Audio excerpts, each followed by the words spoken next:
ಮೈಗೊರಳ ತುಂಬ ಕರಿಮಣಿಯ ಪೂಣಿಸಿ ತನಗಿಲ್ಲದ ಅಕ್ಷರದ ಅಟಿಕೆಯ ಬಯಕೆಯಲ್ಲಿ ನಡೆಸಿ ನಡಿಗೆಯ ತಪಸ್ಸು ಹುತ್ತಗಳ ಬಾಯಿಗೆ ಮುತ್ತಲಿಕ್ಕಿ ಸರ್ಪಗಳ ಸಂಘ ಸಿಹಿಯ ಬೇಡಿದ ತಾಯಿ ತಲಿದ ಚೆಡ್ಡಿಗೆ ಬಿಳಿದಾರದ ಚಿತ್ತಾರ ಹೆಣೆದು ಹರಳೆಣ್ಣೆ ಕಾಸಿ ಬೈತಲೆ ಬಾಚಿ ಹಣೆಯಂಗಳದಿ ಬಟ್ಟನಿಟ್ಟು ಬಾಲು ಬೇಯಿಸಿದ ಮಡಕೆ ತಳದ ಮಸಿಯ ಕಣ್ಣುಪ್ಪಿಗೆ ಬಳಿದು ಮಾರಿ ಮಸಣಿ ಕಣ್ಣುಗಳು ಚಟ್ಟು ಪಿಟ್ಟೆನಲಿ ಎಂದು ಸುರಿ ದೃಷ್ಟಿ ನೀವಳಿಸಿ ಮೂರು ದಾರಿಯ ಕೂಡಿನಲ್ಲಿ ಕುಟ್ಟುತ್ತಿದ್ದಮ್ಮ. ಬುಕ್ಕುಗಳ ಪಟ್ಟಿಯಲ್ಲಿ ಸಿಗಿಸಿ ಪಕ್ಕದೂರಿನ ಕಾಲುದಾರಿಯ ಪಯಣಕ್ಕೆ ಹುಣಸೆ ಮರದಡಿ ನಿಂತು ಕಣ್ಣ ತಳದಿಂದ ಉಕ್ಕಿದ ನೀರ ಚೆಲ್ಲುತ್ತಿದ್ದೆ. ಬೆಳೆದ ಬೆಳೆಗಳ ತಿನ್ನಲೊಲ್ಲದೆ ಹೊಟ್ಟೆ ಬಟ್ಟೆಯ ಕಟ್ಟಿ ಎಳ್ಳು ಹುಚ್ಚೆಳ್ಳು ಉರುಳಿ ಹಳ್ಳುಗಳ ದಳ್ಳಾಳಿಗೆ ಮಾರಿ ಹುಡಿಗಾಸ ಕುಡಿಕೆಯಲ್ಲಿ ಕೂಡಿಟ್ಟು ಕರುಳ ಕುಡಿಗೆ ಕಾಯುತ್ತಿದ್ದಮ್ಮ. ಬೇಯಿಸಿದ ಬಿಸಿಯನ್ನು ಬೆಳದಿಂಗಳಲ್ಲಿ ಉಣಿಸಿ ಹರಿದ ಸೀರೆಗಳ ಹಾಸಿಗೆಯ ಮೇಲಿನ ಹಾವುಗೆರೆದು ಈಚಲು ಚಾಪೆಯ ಮೇಲೆ ದೇಹದಂಡಿಸಿದಾಗೆ ಅಪ್ಪ ನೈಲಾಟಕ್ಕೆ ತುಪ್ಪ ಮಾರಿ ತಪ್ಪು ಕಾಣಿಕೆ ಕಟ್ಟಿ ಬುರುಜೆಯಲ್ಲಿ ಹುದೋದ ಜೀವಚಕ್ರದ ಗಾಲಿ ಸೋತು ನಿಂತಾಗೆಲ್ಲ ಆತುಕೊಳ್ಳುವ ಎಗಲು ಬಾದುಕೊಂಡಿತ್ತಮ್ಮ. ದಿಣ್ಣೆ ಹೊರದಿಂದ ಅಲಸಂದಿ ಅಂಬಿನೊಳು ಸುತ್ತಿ ಹೊತ್ತು ತಂದೆಯ ತಾಯಿ ಹಾವಿನೊರೆಯ ಉಳ್ಳ ಗಂಗಳ ಚೆಲ್ಲಿ ದಿಂಡು ತುಳಿದ ಬಯದಿ ಕಟುಕಿತ್ತು ಕಟುಕರಾವು ಕಾಲು ಮುತ್ತಿ ಎಣ್ಣೆ ಇಲ್ಲದೆ ಬತ್ತಿ ಕರಿನೆರಳ ಓಡಿಸಲು ಹೆಣಗಾಡುತ್ತಿದ್ದಾಗ ಜೀವ ಬೆಳಕಿನ ಬತ್ತಿ ಕಾಲಚಕ್ರನ ಜೊತೆಗೆ ಸವೆಯುತ್ತಿತ್ತು. ಹಗಲುಗಳ ಹಸೆ ಮೇಲೆ ತೀಡಿದ್ದ ಅರಿಶಿನಕ್ಕೆ ಪನ್ನೀರ ಚಿಮುಕಿಸದೆ ಹೊರಟು ಹೋದೆ. ಮತ್ತು ಪ್ರಾಧಿಕಾರದ ಅಧ್ಯಕ್ಷರು ಎಲ್ ಹನುಮಂತಯ್ಯನವರು ಇವತ್ತು ಇಲ್ಲಿ ನಮ್ಮ ಜೊತೆ ಇರಬೇಕಾಗಿತ್ತು. ಕಾರಣಾಂತರಗಳಿಂದ ಅವರು ಬಂದಿಲ್ಲ. ಹಾಗಾಗಿ ಅವರ ಬಹಳ ಪ್ರಮುಖವಾದ ಪದ್ಯಗಳಲ್ಲಿ ಒಂದಾದ ಅವ್ವವನ್ನು ನಾವು ನಿಮಗೆ ತೋರಿಸಿದ್ದೀವಿ.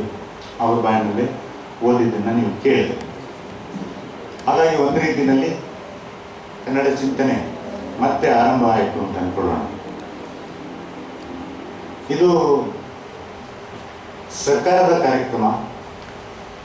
ಆದರೆ ಸುಚಿತ್ರದ ಮಟ್ಟಿಗೆ ನಮ್ಮ ತಾಯಿಯನ್ನು ಆರಾಧಿಸುವ ಕಾರ್ಯಕ್ರಮವಾಗಿಯೇ ನಾವು ಇಷ್ಟು ವರ್ಷಗಳು ನಾವು ಪ್ರಾಧಿಕಾರದ ಜೊತೆ ನಡೆಸಿದ ಈ ಎಲ್ಲ ಸಾಹಿತ್ಯ ಕನ್ನಡ ಚಿಂತನೆಗಳನ್ನು ನಮ್ಮ ಮನೆಯ ಹಬ್ಬವಾಗಿ ವ್ರತದ ಹಾಗೆ ಮಾಡಲಿಲ್ಲ. ನಾವು ವ್ರತ ಆಸಕ್ತಿ ಇಲ್ಲದೆ ಇದ್ರೂ ವ್ರತ ಅದಕ್ಕೆ ಕಂಕಣ ಕಟ್ಟಿಕೊಂಡ ಕಾರಣಕ್ಕೆ ಮಾಡಬೇಕಾಗತ್ತೆ. ಆದರೆ ನಾವು ಇದನ್ನು ಕನ್ನಡ ಚಿಂತನೆಯನ್ನು ಒಂದು ಹಬ್ಬದ ರೀತಿಯಲ್ಲಿ ಪ್ರತಿ ತಿಂಗಳು ಎರಡೆರಡು ಭಾನುವಾರ ಎರಡೆರಡು ಕಾರ್ಯಕ್ರಮಗಳನ್ನು ಬಹಳ ಸೊಗಸಾಗಿ ಒಂಥರ ನೆನೆಸ್ಕೊಂಡ್ರೆ ಆ ಮೆಮೊರಿ ಲೈನ್ ಒಳಗಡೆ ತುಂಬ ಸಂತೋಷ ಆಗುತ್ತೆ. ನಾವು ಉದ್ದೇಶಪೂರ್ವಕವಾಗಿ ಹನುಮಂತಯ್ಯನವರು ಬರೆದ ಅವ್ವ ಪದ್ಯವನ್ನು ಓದಿಸಿದ್ದು ಅದು ನಿಮಗೆ ತೋರಿಸಿದ್ದು. ನಾವಿಲ್ಲಿ ನಡೆಸ್ತಾ ಇರೋದು ಕನ್ನಡ ತಾಯಿಯ ಆರಾಧನೆಯನ್ನೇ. ಬಹಳ ದೊಡ್ಡ ಪರಂಪರೆ ಇರುವ, ಬಹಳ ದೊಡ್ಡ ಇತಿಹಾಸ ಇರುವ, ಅದು ಸಾಹಿತ್ಯ ಇರ್ಬೋದು, ಕಾವ್ಯ ನಾಟ್ಯ ಇರ್ಬೋದು, ಸಂಗೀತ ಇರ್ಬೋದು, ಬೇರೆ ಯಾವುದೇ ಪ್ರಕಾರ ಇರ್ಬೋದು, ಇತಿಹಾಸ ತುಂಬ ದೊಡ್ಡ ಪರಂಪರೆ ಇರುವಂತಹ ಒಂದು ಭವ್ಯ ಸಂಸ್ಕೃತಿಯ ಇವತ್ತಿನ ಜನ ನಾವು ಪೀಳಿಗೆಯವರು ಅದರ ವಾರಸುದಾರರು ನಮ್ಮ ಮುಂದಿನ ಪೀಳಿಗೆಗೆ ಅದನ್ನು ದಾಟಿಸುವ ಗುರುತರವಾದ ಜವಾಬ್ದಾರಿ ನಾವು ಮೇಲಿದೆ ಅಂತನ್ನುವ ಅರಿವು ನಾವು ಇಟ್ಕೊಂಡು ಸುಚಿತ್ರ ಕನ್ನಡ ಚಿಂತನೆಯನ್ನು ಒಂದು ಹಬ್ಬದ ಹಾಗೆ ಒಂದು ತಪಸ್ಸಿನ ಹಾಗೆ ನಡೆಸ್ತಾ ಬಂದಿದೆ. ದೀಪ ಹಚ್ಚಿ ಪ್ರಾರಂಭ ಮಾಡಬೇಕು. ಸುಮ್ಮನೆ ದೀಪ ಹೊರದ್ರೆ ಸಂತೋಷ ಆಗುತ್ತೆ. ನನಗಂತೂ ಮನೆಯಲ್ಲಿ ಕರೆಂಟ್ ಹೋದಾಗ ಎಣ್ಣೆ ಬತ್ತಿ ದೀಪಗಳನ್ನು ಹಚ್ಚೋದು ಅಂದರೆ ತುಂಬ ಇಷ್ಟ. ಅದರಲ್ಲೇನೋ ಒಂಥರ ಮಂದವಾದ ಬೆಳಕು ಬಹಳ ಸಂತೋಷ ಕೊಡುತ್ತೆ. ಆ ದೀಪ ಹಚ್ಚಿ ನಮ್ಮ ಈ ಕನ್ನಡ ಚಿಂತನೆ ಕಾರ್ಯಕ್ರಮವನ್ನು ಆರಂಭಿಸೋಣ. ನಮ್ಮ ಸುಚಿತ್ರ ಸಿನಿಮಾ ಮತ್ತು ಕಲ್ಚರಲ್ ಅಕಾಡೆಮಿಯ ಅಧ್ಯಕ್ಷರಾದ KVR ಟೆಗೋರ್ ಅವರಿದ್ದಾರೆ. ಅವರು ವೇದಿಕೆಗೆ ಬರಬೇಕು. ನಮ್ಮ ಸುಚಿತ್ರದ ಎಲ್ಲ ಚಟುವಟಿಕೆಗಳಲ್ಲಿ ನಮಗೆ ಒಂದು ರೀತಿಯ ಭರವಸೆಯಾಗಿ ಬೆಂಬಲಕ್ಕೆ ನಿಂತಿರುವ ಹಿರಿಯ ಪತ್ರಕರ್ತ ಮುಳುಸುವಾಡಿ ರಾಜನ್ ಇದ್ದಾರೆ. ಅವರು ದಯಮಾಡಿ ವೇದಿಕೆಗೆ ಬರಬೇಕು. ಇವತ್ತು ಈ ಕನ್ನಡ ಚಿಂತನೆಯಲ್ಲಿ ನಾವು ಪ್ರದರ್ಶಕ ಕಲೆಗಳನ್ನು ಅಥವಾ ಆ ಥರದ ಕಾರ್ಯಕ್ರಮವನ್ನು ವಿಶೇಷವಾಗಿ ಗಮನ ಇಟ್ಕೊಂಡು ವ್ಯವಸ್ಥೆ ಮಾಡಿರ್ತೀವಿ, ಆಯೋಜಿಸಿರ್ತೀವಿ. ಈ ಹೊತ್ತಿನ ಕಾರ್ಯಕ್ರಮ ಕೌಶಿಕ್ ಐತಾಳ್ ಅವರ ಸಂಗಡಿಗರಿಂದ ಹಿಂದೂಸ್ತಾನಿ ಗಾಯನ. ಹಾಗಾಗಿ ಕೌಶಿಕ್ ಐತಾಳ್ರವರು ವೇದಿಕೆಗೆ ಬರಬೇಕು ಅಂತ ನಿಮ್ಮೆಲ್ಲರ ಪರವಾಗಿ ಕೇಳ್ಕೊಳ್ತಾ ಇದ್ದೀನಿ. ಇವತ್ತು ನಮ್ಮ ಜೊತೆ ಬಹಳ ಅನಿರೀಕ್ಷಿತವಾಗಿ, ಆದರೆ ನಿರೀಕ್ಷೆ ಮಾಡುವುದಾಗಿತ್ತು, ನಾಗರಾಜ್ ಹವಾಲ್ದಾರ್ ಬಂದಿದ್ದಾರೆ. ಹಿರಿಯ ಹಿಂದೂಸ್ತಾನಿ ಕಲಾವಿದರು, ಕನ್ನಡದ ನಿಜವಾದ ಹೆಮ್ಮೆ. ದಯಮಾಡಿ ಬನ್ನಿ ಸರ್ ವೇದಿಕೆ. ನಮ್ಮ ಕನ್ನಡ ಚಿಂತನೆಯ ದೀಪ ನಿಮ್ಮಿಂದ ನಾವು ಬೆಳೆಯಲಿ. ನೀವು ವಿಶ್ವದಾದ್ಯಂತ ಬೆಳಗಿಸ್ತಾ ಇದ್ದೀರಿ, ಇಲ್ಲಿ ಸಾಂಕೇತಿಕವಾಗಿ ಬೆಳಗಿಸೋದಕ್ಕೆ ಬನ್ನಿ. ಕೌಶಿಕ್ ಐತಾಳ್ರವರು ದಯಮಾಡಿ ಬನ್ನಿ.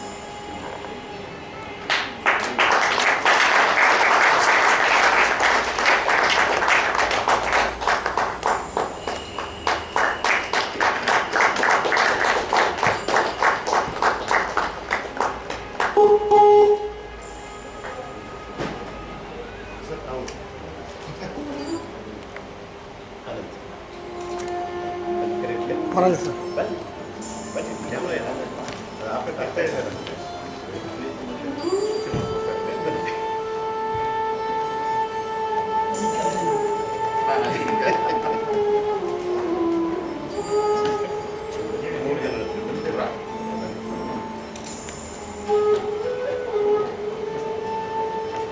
ಕನ್ನಡ ಚಿಂತನೆಯಲ್ಲಿ ಕನ್ನಡದ ಕುರಿತ ಕನ್ನಡಕ್ಕೆ ಸಂಬಂಧಪಟ್ಟ, ನಮ್ಮ ಕರ್ನಾಟಕಕ್ಕೆ ಸಂಬಂಧಪಟ್ಟ ಯಾವುದಾದ್ರೂ ಒಂದು ವಿಷಯವನ್ನು ಕುರಿತು ತಜ್ಞರನ್ನು ಕರೆಸಿ ಉಪನ್ಯಾಸ ಮಾಡಿಸ್ತೇವೆ. ಆನಂತರ ಯಾವುದಾದ್ರೂ ಕಲಾ ಪ್ರದರ್ಶನ ಹೇಳುತ್ತೆ. ಇವತ್ತು ನಮ್ಮ ಜೊತೆ, ನಾನು ಮರೆತೆ, ಕ್ಷಮಿಸಿ, ಇವತ್ತು ನಮ್ಮ ಜೊತೆ ಕನ್ನಡ ಉಪನ್ಯಾಸಕರಾದ ಸತ್ಯನಾರಾಯಣರವರು ಬಂದಿದ್ದಾರೆ. ಅವರು ಹಿಂದೆ ನಮ್ಮಲ್ಲಿಗೆ ಬಂದು ಪೂರ್ಣಚಂದ್ರ ತೇಜಸ್ವಿ ಅವರನ್ನು ಕುರಿತು ಮಾತಾಡಿದರು. ಅವರು ವಿಶೇಷವಾಗಿ ಪೂರ್ಣಚಂದ್ರ ತೇಜಸ್ವಿ ಅವರ ಕಥೆಗಳ ಮೇಲೆ ವಿಶೇಷ ಅಧ್ಯಯನ ಮಾಡಿ ಡಾಕ್ಟರೇಟ್ ಪಡ್ಕೊಂಡಿದ್ದರು. ಸತ್ಯನಾರಾಯಣ ದಯಮಾಡಿ ವೇದಿಕೆಗೆ ಬರಬೇಕು. ಹುಣಸೋಡಿ ರಾಜನ ಒಂದೆರಡು ಪುಸ್ತಕ ಮಾತಾಡಿದ್ರೆ ನಂತರ ಸತ್ಯನಾರಾಯಣರವರ ಉಪನ್ಯಾಸವನ್ನು ಕೇಳೋಣ, ಆಮೇಲೆ ಸಂಗೀತದ ಕಾರ್ಯಕ್ರಮ ಆರಂಭಿಸೋಣ. ಒಂದು ಶುಭಾರಂಭ ಆಗಿದೆ. ಪ್ರತಿ ತಿಂಗಳು 2 ಕಾರ್ಯಕ್ರಮಕ್ಕೆ ಸರ್ಕಾರ ತಾತ್ವಿಕವಾಗಿ ಅನುಮೋದನೆ ನೀಡಿದೆ. ಹಾಗಾಗಿ ತಿಂಗಳಲ್ಲಿ 2 ಹಬ್ಬಗಳನ್ನು ನಾವು ಮುಂದುವರಿಸ್ಕೊಂಡು ಹೋಗ್ಬೋದು. ಇದುವರೆಗೂ ನಡೆಸಿ 1 ವರ್ಷ ಅಂತ ಮೊದಲನೇ ತಿಂಗಳು ನಾವು ಕನ್ನಡ ಚಿಂತನೆ ನಿಂತೋಯ್ತು ಅಂತಂದಾಗ ಒಂದು ರೀತಿಯ ಶೂನ್ಯವನ್ನು ಅನುಭವಿಸಿದ್ವಿ, ಭಾಳ ಪ್ರಾಮಾಣಿಕವಾಗಿ ಅನುಭವಿಸಿದ್ವಿ ಅದನ್ನು. ಅದೊಂಥರ ನಮಗೆ ಪ್ರತಿ ತಿಂಗಳಲ್ಲಿ 2 ಭಾನುವಾರಗಳು ಸೊಗಸಾದ ಕಾರ್ಯಕ್ರಮಕ್ಕೆ ನಾವು ಮಾನಸಿಕವಾಗಿ ನಾವು ತಯಾರಾಗಿರ್ತಾ ಇದ್ವಿ. ಕಾರ್ಯಕ್ರಮಗಳೇ ಇಲ್ಲ, ನಿಂತೋಗ್ಬಿಡ್ತು ಅಂತಂದಾಗ ತುಂಬ ಒಂದು ಶೂನ್ಯವನ್ನು ಅನುಭವಿಸುತ್ತಂತ ಹೋದು ಅದರ ಭರ್ತಿ ಆಗ್ತಾ ಇದೆ. ನೀವು ಇನ್ನೂ ಸಾಹಿತ್ಯ ಸಂಜೆಯ ಬಗ್ಗೆ, ಸುಜಿತರಾದ ಎಲ್ಲ ಚಟುವಟಿಕೆಗಳ ಬಗ್ಗೆ ತುಂಬ ಪ್ರೀತಿ ಇಟ್ಕೊಂಡಿರೋರು ನೀವೆಲ್ಲರೂ ನೀವು ಪ್ರೀತಿಸೋರನ್ನೆಲ್ಲ ಕರ್ಕೊಂಡು ಬನ್ನಿ. ನಮ್ಮ ಮುಂದಿನ ಪೀಳಿಗೆಯವರನ್ನು ಒಂದಷ್ಟು ಜನನ್ನ ಕರ್ಕೊಂಡು ಬನ್ನಿ. ಅವರಿಗೆ ಈ ಎಲ್ಲ ಕಲೆಗಳ ಪರಿಚಯವಾಗಲಿ, ಇದರ ವೈಭವದ ಅರಿವಾಗಲಿ ಅಂತ ಕೇಳ್ಕೊಳ್ತೇನೆ. ಸರ್, ಹುಣಸೋಡಿ ರಾಜನ್. ಭಾನುವಾರದ ಸುಂದರ ಸಂಜೆಗೆ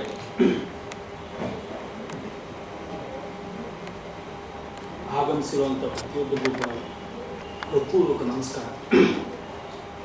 ಮತ್ತೊಂದು ನಮಸ್ಕಾರ ಹೇಳೋದಕ್ಕೆ ಕಾರಣ ಏನಂದರೆ, ಸೃಜನಶೀಲ ಕ್ಷೇತ್ರದಲ್ಲಿ ಪ್ರೆಡಿಕ್ಟಬಿಲಿಟಿ ಇರಬಾರದು ಅಂತ ಒಂದು ಸೂತ್ರ ಇದೆ.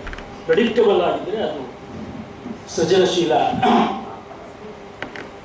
ಆಗೋದಕ್ಕೆ ಲಾಯಕ್ಕಲ್ಲ. ಅಂದರೆ ಅನ್ಪ್ರೆಡಿಕ್ಟಬಿಲಿಟಿ ಇದ್ದಾಗ ಮಾತ್ರ ನಮ್ಮನ್ನು ಬೆಕ್ಕಸಬೆರಗು ಮಾಡಿ ಹೊಸ ಚಿಂತನೆಗೆ ಆಹ್ವಾನಿಸುತ್ತೆ.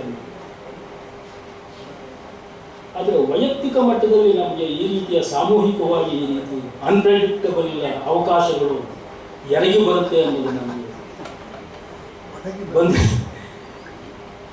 ನನಗೆ ಮಾತ್ರ ಅಲ್ಲ, ನಮ್ಮ ಸಂಗೀತಗಾರರಾದ ಹವಾಲ್ದಾರ್ ಅವ್ರಿಗೂ ಬಹುಶಃ ನನ್ನ ಸ್ಥಿತಿಯ ಅವ್ರಿಗೂ ಅನುಭವಿಸ್ತಾ ಇದ್ದಾರೆ. ಅದೇನೇ ಇರಲಿ ಸ್ನೇಹಿತರೆ,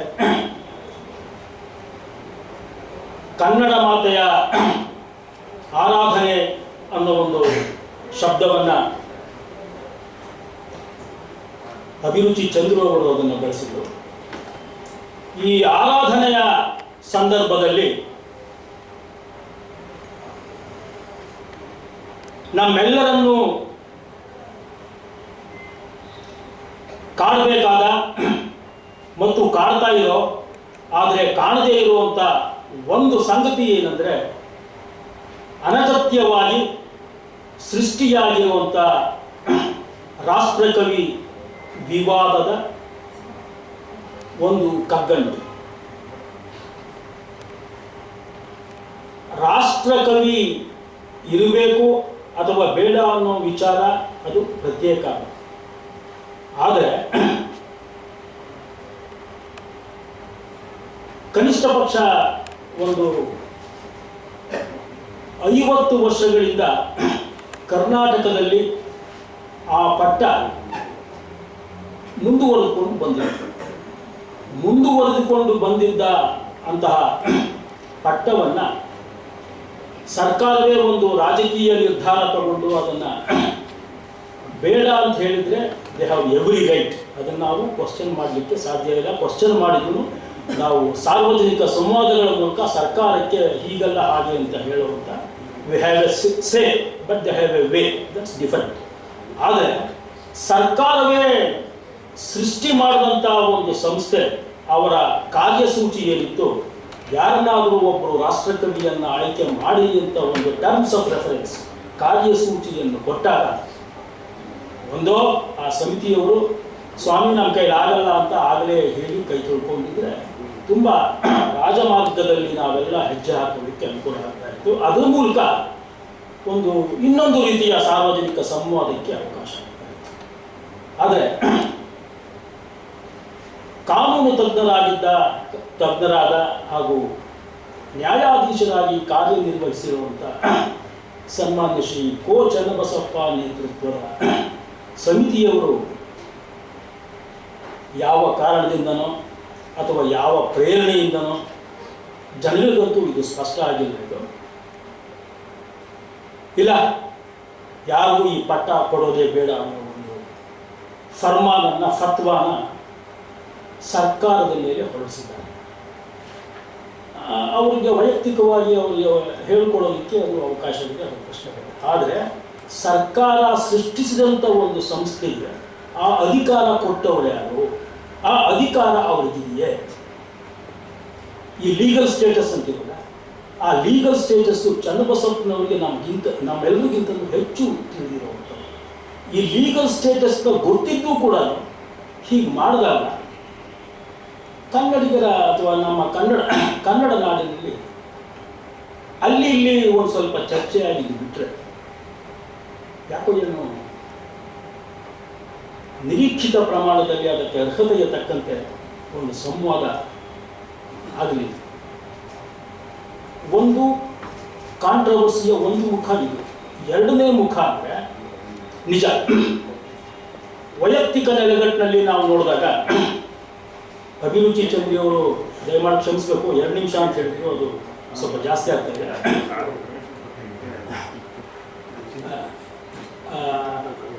ಇನ್ನೊಂದು ಮುಖ ಅಂದರೆ ಕರ್ನಾಟಕ ರಾಜ್ಯ ಭಾರತದ ಒಕ್ಕೂಟದಲ್ಲಿ ಒಂದು ರಾಜ್ಯ ಮಾತ್ರ.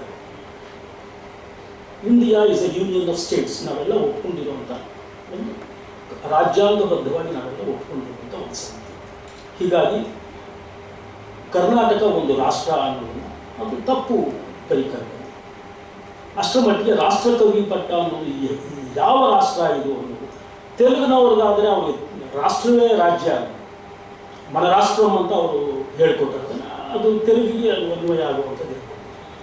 ಆದರೆ ಕನ್ನಡಕ್ಕೆ ಬಂದಾಗ ರಾಷ್ಟ್ರಕವಿ ಅನ್ನೋ ಆ ಪದಪುಂಜ ಇದೆಯಲ್ಲ, ಅದರ ಬಗ್ಗೆನೇ ಸ್ವಲ್ಪ ಗೊಂದಲಗಳು, ಯಾವ ರಾಷ್ಟ್ರಕ್ಕೆ ಯಾವ ಸೀಮೆಗೆ ಕವಿ ಅನ್ನೋ ಒಂದು ಪ್ರಶ್ನೆಗಳು ಒಂದು ಕಡೆ ಆದರೆ, ಇನ್ನೊಂದು ಕಡೆ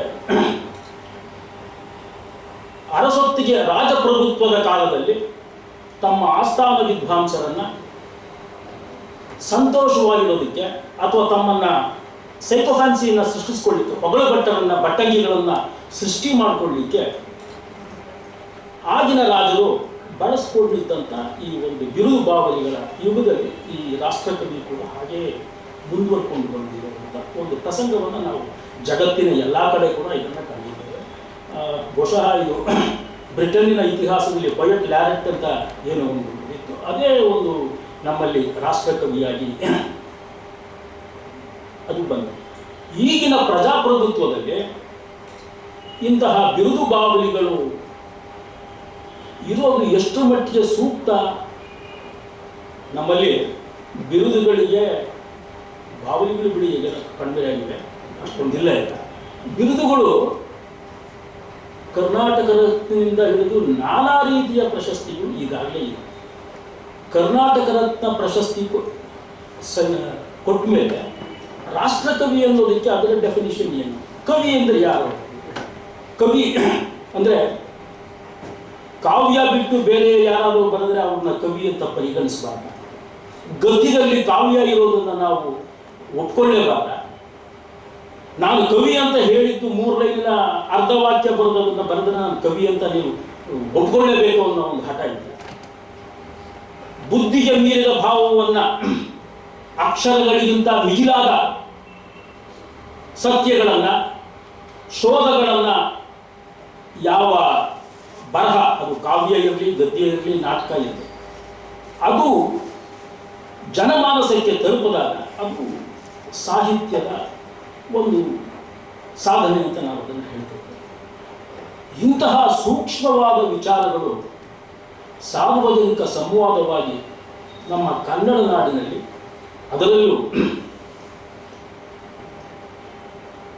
ಬದಲಾಗ್ತಿರುವಂಥ ಈ ರಾಜಕೀಯ ಹಾಗೂ ಸಾಮಾಜಿಕ ಪರಿಸ್ಥಿತಿಯ ಸಂದರ್ಭದಲ್ಲಿ ರಾಷ್ಟ್ರಕವಿ ಆಯ್ಕೆಯ ಬಗ್ಗೆ ಆಯ್ಕೆ ಸಮಿತಿಯವರು ಕೊಟ್ಟಿರುವಂಥ ಒಂದು ಫತ್ವಾ. ಎರಡನೇದು, ಸಾಮಾಜಿಕವಾಗಿ ಇಂತಹ ಬಿರುದುಗಳು, ಇಂತಹ ಬಾವಲಿಗಳು